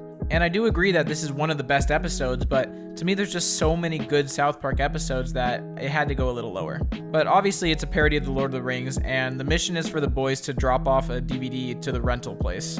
The problem is that the parents accidentally mixed up the Lord of the Rings DVD with a porno that they rented, that porno being the most disturbing and vile porno ever created. So the mission for the parents is to go get it back from them and stop them from watching it. Butters watches it, and after watching it, he becomes a Smeagol-like character where he needs it. All around, it is a hilarious episode. At spots 39 through 37, and finally rounding out the A tier, is the Black Friday trilogy. Now, this trilogy is definitely about as close as you can get to S tier without actually being S tier, but I really wanted to reserve my S tier for the episodes that I thought were just simply the best of the best, undefeated episodes. And while this is my second favorite trilogy, I still don't think it's necessarily completely S tier, but it is super good. It parodies several different series, but mainly it parodies Game of Thrones. And the main way that the factions are divided is by who's choosing what game console, since the next-gen consoles are coming out this Black Friday. The series really becomes all about drama and betrayal, and it makes us laugh along the way. It even includes a fight to the death between Bill Gates and the president of Sony, so yeah, it's insane. Well, we finally made it. I honestly didn't expect to actually make it here. I thought I would give up about halfway through this video, but here we are. We made it to the best of the best. The episodes that are some of the best TV in TV history. The S tier. So, now that we're here, let's do it. Leading off the S tier at 36 is Safe Space. This episode really just has so much right with it. The satire, the commentary, everything in it is hilarious. Whether it's creating a physical representation of reality in a human form, or the clerk at the Whole Foods charity shaming Randy the entire episode, or even the Safe Space musical number, every part of this episode is just great. At 35 is the death of Eric Cartman. When the boys get sick of Cartman and start ignoring him, this leads them to believe that he died and is now a ghost. And since Butters doesn't get the memo that everyone else is ignoring him, he believes Cartman when he tells him that he's a ghost and Butters is the only one that can see him. This, of course, leads to nothing but trouble for Butters, as now everyone believes that he's mentally ill. Meanwhile, Cartman is doing whatever he thinks it takes to get to the afterworld, whether it be apologizing to everyone he's wronged or rescuing some hostages. He does whatever it takes. All around, this episode is hilarious. At 34 is Cream Fraiche. I've been saying a lot about Cartman being Cartman, but this episode is just Randy being Randy. I think what makes this episode so good is the relatability of it, because I feel like literally everyone has had that phase where they get super into cooking shows and decide that they're going to become a pro chef. And of course, Randy takes it to an extreme, becoming pretty sexual with the food. Not to mention the side plot of Sharon not getting any attention anymore, so she becomes pretty good friends and well acquainted with a shake weight. And of course, how could you forget Cartman's impeccable Gordon Ramsay impression? He does kind of look like him, dude, and Kenny thinks Cartman's Gordon Ramsay impersonation is really good. Let's hear it, Cartman. Right, simple, rustic, yeah? Wake up! Jesus! Fuck me! You're not a fucking chef! Hi, right, Gordon, yeah, making nice, simple beef Wellington. You're fucking taking a piss, yeah? Fuck me, you can't cook! At 33 is Tonsil Trouble. You know, when I was making this list, I was sharing it with a friend who also loves South Park, and when I told him this episode was in the S tier, he said, "Are you sure that that episode should be in the S tier?" And you know what I said to him? I said, "You know, I'm not just sure.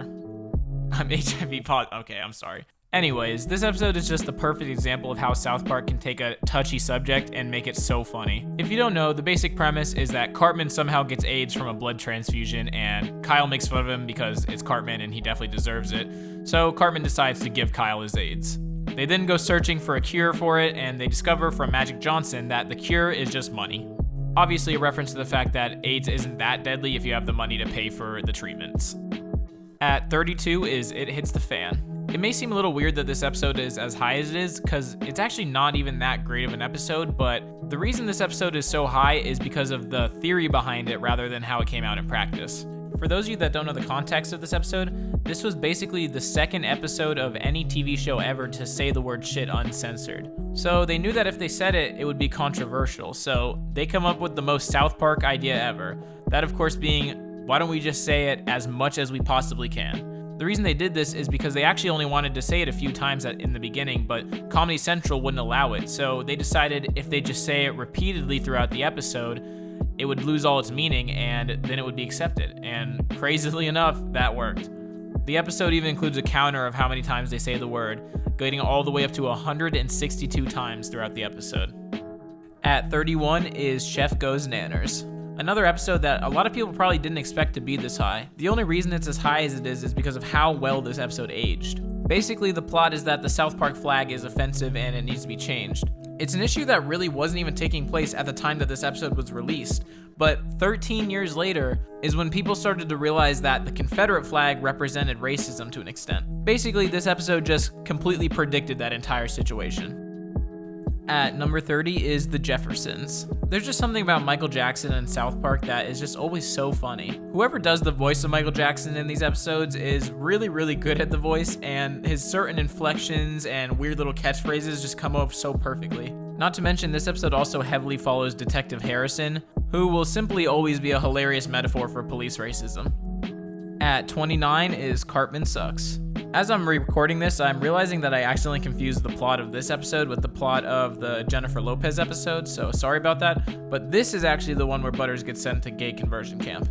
As I mentioned earlier, this plot showcases how horrible and twisted those camps really are, and while it is funny, it's very dark as well. The reason he gets sent in the first place is because Cartman thought it would be a hilarious prank to take a picture of himself with Butters' wiener in his mouth. So of course, when Cartman finds out that that doesn't make Butters gay, it in fact makes him gay, he does whatever it takes to prove that he's not gay.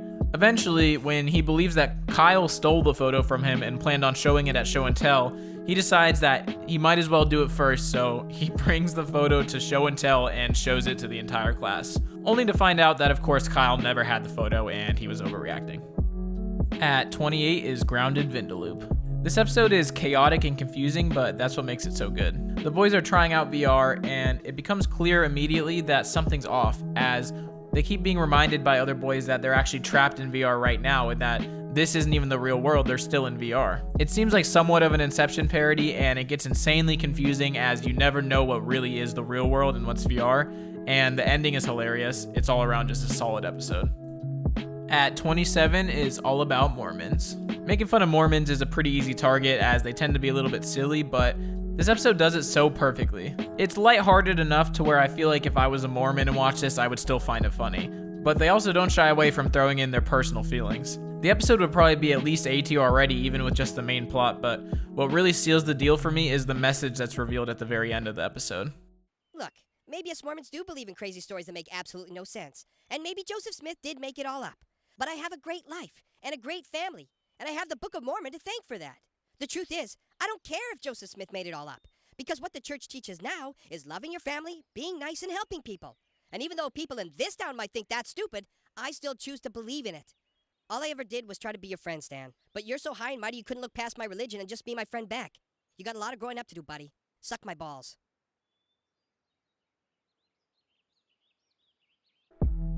At the 26th through 24th spot, and taking the honor of being my favorite trilogy from the show, is the Imagination Land series.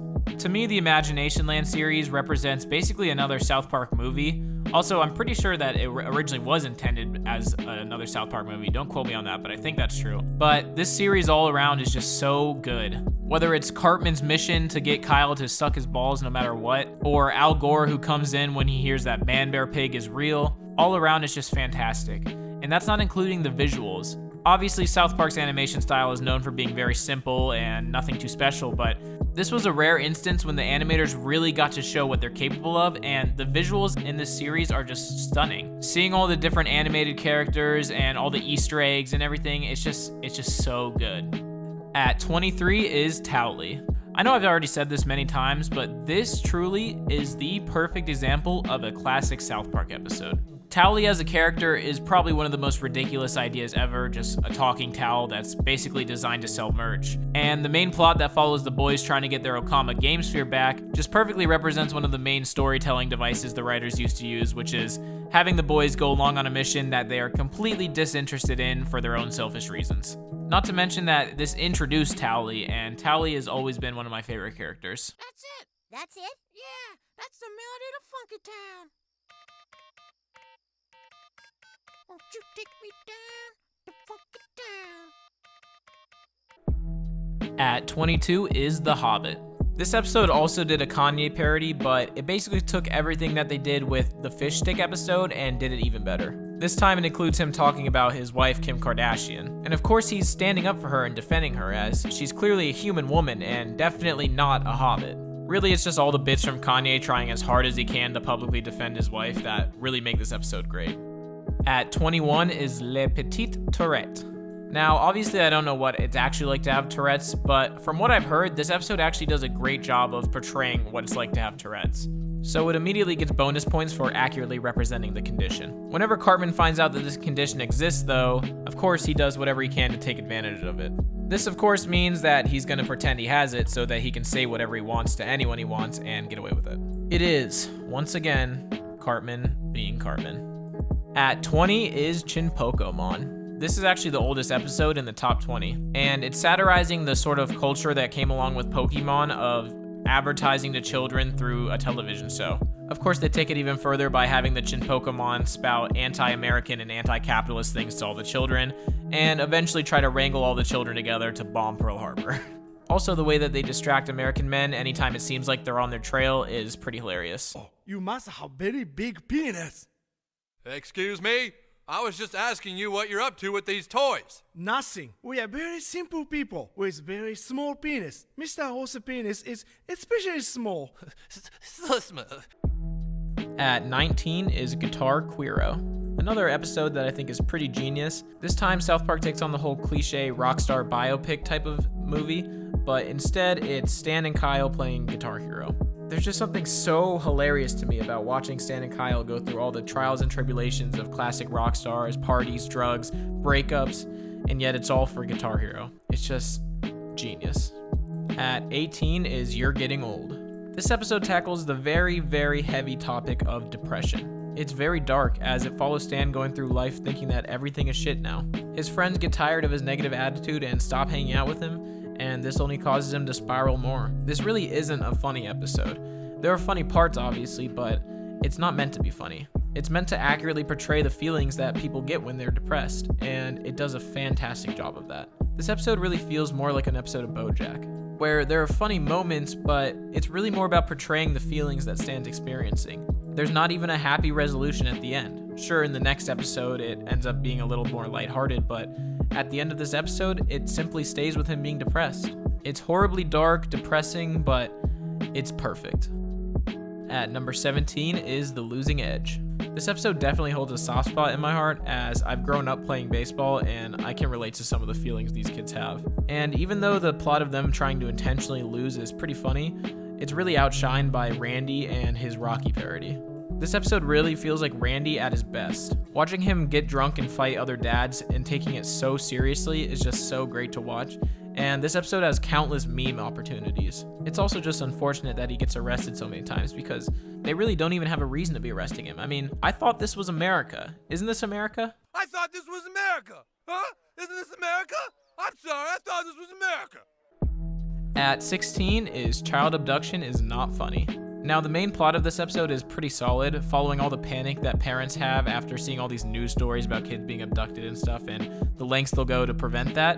But what really shines in this episode is the side plot of Liu Kim trying to defend the city. It basically turns into a game of Roadrunner versus Wile E. Coyote, as Liu Kim does everything he can to protect his city with his Great Wall, but those damn Mongolians will do whatever it takes to break down his wall. At 15 is Banned in China. This episode is undoubtedly the best episode of South Park in probably the last 12 years or so. Maybe it's a bit of recency bias, but the commentary they're making in this episode is just so perfect about how China controls our media and how terrible that really is. They really show this perfectly by having Stan's band have to go through the Chinese censors in order to have their biopic made, as well as Randy traveling to China in order to sell them weed and meeting up with Mickey Mouse along the way. Ironically, this episode actually got South Park permanently banned in China, and of course, the way the creators responded is a way that only they would respond. At 14 is Awesemo. So I'm going to talk to you guys about a concept that might not be familiar to you yet. This episode actually represents something I like to call Cartman being Cartman. Okay, I'm sorry.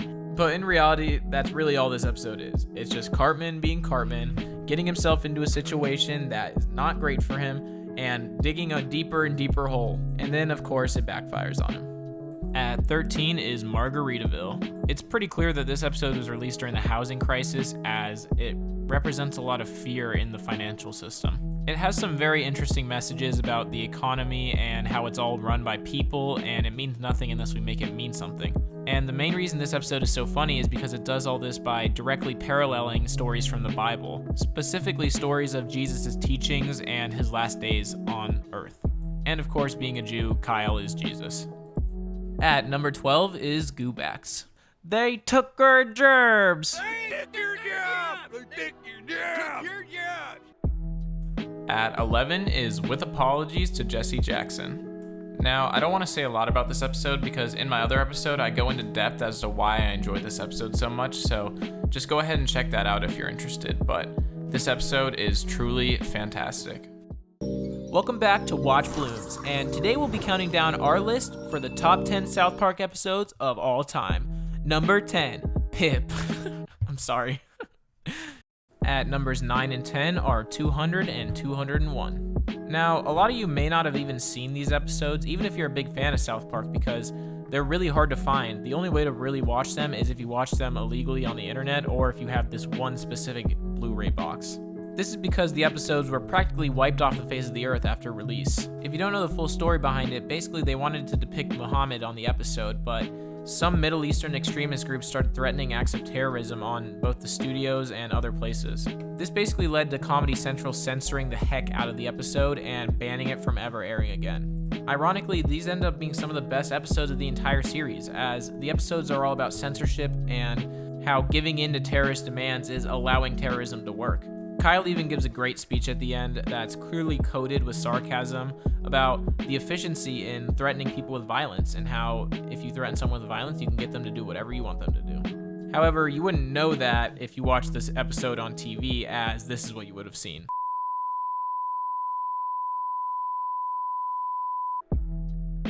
At the 7 and 8 spots are Cartoon Wars Part 1 and 2.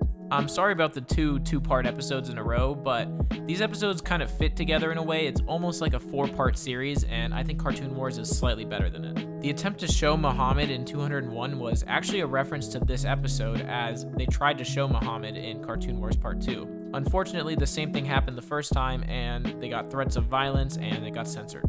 These episodes, however, were not banned, as they were available on streaming services up until recently when South Park moved to HBO Max and they were taken off, unfortunately. But this series contains similar themes of censorship and the idea that everything's okay or nothing's okay. These episodes also make fun of Family Guy, so they definitely get the edge for that. At number 6 is Casa Bonita. When Cartman learns that Kyle is going to Casa Bonita for his birthday, which is his favorite restaurant of all time, he realizes that he needs to find a way to go. However, Kyle doesn't want to invite him because he's Cartman and he hates Cartman. So instead, he invites Butters as the fourth. This is when Cartman gets to plotting. He goes to Kyle and apologizes to him for being such a jerk, and Kyle says that he still can't come, but if Butters for some reason doesn't show up, then he can come. This, of course, was all a part of Cartman's plan. He convinces Butters that there's an asteroid coming to destroy the entire Earth and that they have to hide in a bomb shelter. Butter, being the very easily manipulated person he is, follows along. Cartman leaves Butters in the bomb shelter for days, telling him that the entire world is destroyed and there's nothing left out there for him, and that if he goes outside, he'll become infected. When the day finally comes that they can go to Casa Bonita, it's revealed as they arrive that Butters has been found. In fact, he revealed that Cartman is the one that kept him there. The police are now coming to arrest Cartman, but he's already at Casa Bonita and reckons he has a couple minutes to do what he can. So he decides it's time to speedrun Casa Bonita. His routing is simply incredible and it's completely optimized. I mean, you can just tell he's a veteran of Casa Bonita. The police eventually catch up to him and ask him if it was worth it for him to go to jail all because of this. And of course, this is his response. Was it worth it? Totally. At number 5 is Make Love Not Warcraft. This episode is really as simple as the boys are just playing World of Warcraft and trying to beat a high-level guy. At least it seems that way on the surface, but when you look more in depth at it, it's truly a tale of epic proportions. There's really not much to say about this episode. It's just a fantastic episode. The animation from Blizzard is incredible, and it's just all around a classic. At number 4 is Trapped in the Closet. Another extremely controversial episode of South Park. This time they're making fun of Scientology. This episode is probably the reason that Scientology became such a mainstream topic, as it really informed a lot of people who didn't know much about Scientology about what Scientology actually is. Scientology was really just the perfect topic for a show like this. It really wrote its own script, as all they had to do was slap on some text that said, this is what Scientologists actually believe, and then tell the story of Scientology, and bam, it's insane. Not to mention the absolutely genius way that they decided to hint that Tom Cruise might be gay, since their lawyers told them that they wouldn't be able to outright say that Tom Cruise is gay, so they put him in a literal closet for the entire episode. Genius. To start off our top 3, we got Woodland Critter Christmas. This is definitely one of the darkest episodes in the entire series, but simultaneously that's what makes it one of the best. This episode contains surprise after surprise after surprise, and every single time, it's so shocking. Watching this episode made me feel so many emotions. I felt horrified, I felt disturbed, and I also felt overjoyed because I loved it so much. This episode is truly a journey of twists and turns, including even the ending where there's a twist ending. I'm not going to spoil it. And I know that this episode is only ranked at number 3, but I think in reality, if I had to suggest one episode for you to go watch right after this, it's definitely this episode. Taking the silver medal in second place is Good Times with Weapons. I actually didn't even like this episode that much when I first watched it. Like, I recognized that it was a decent episode, but I didn't think it was that good, which is weird because now that I've rewatched it a couple times, this episode is a masterpiece. The storytelling is genius because it switches between what the kids feel like is happening in their imagination and the real world, only coming out of the imagination when something serious is happening. Not to mention the clearly anime-inspired animation that is happening whenever they're in the imagination land. It's just incredible. All around, this episode is incredible. And finally, the number 1 best South Park episode of all time, in my opinion, is Scott Tenorman Must Die. Now, I know what you're gonna say. Probably in the comments right now typing, "Oh my god, that's such a normie pick. Everyone picks that episode. That's everyone's favorite episode." And I realized this, okay? I knew that everyone likes this episode, and I know it's on the top of many top 10 lists of South Park episodes. I know it's even in the Watch Mojo one. But as I was going through and ranking these episodes, I tried my hardest to find an episode that I thought I liked better than this one. I tried so hard. I went through 309 episodes, and I genuinely couldn't find one that I thought was better than this episode. There will just always be something so sinister and so disturbing about the things that Cartman does in this episode that it really just perfectly encapsulates everything that's right with South Park. I really don't think that any of you watching this video could say that if you didn't know about the twist ending, you watched it and were not absolutely baffled. And I'm sure you already know what I'm gonna say as to why this episode is so great. Quite simply, this episode is great because it contains Cartman being Cartman. And in my humble opinion, this is the best episode of South Park ever. That's all, folks.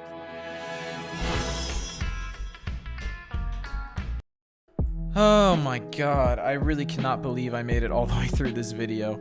I have yet to even start editing this video, and I've already spent a month just making the list and doing the voiceovers. So this is the first time I've ever done a real outro, and I don't really know what to say, so I'm just gonna say go ahead and subscribe, or like the video at least. I spent so long making this video, I put so many hours into it, so I would greatly appreciate that. I'm just gonna be shameless. Go ahead and follow my Twitter.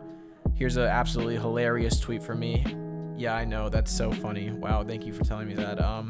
You can even follow my TikTok. I post very hilarious and just pure comedy videos over there, so go ahead and check them out. And here is your second reminder to go ahead and subscribe. Please, I would appreciate that. But other than that, thank you for watching. If you made it this far, I really respect it. If you truly watched the entire video, hats off to you. But with that, I'm out of here. Later.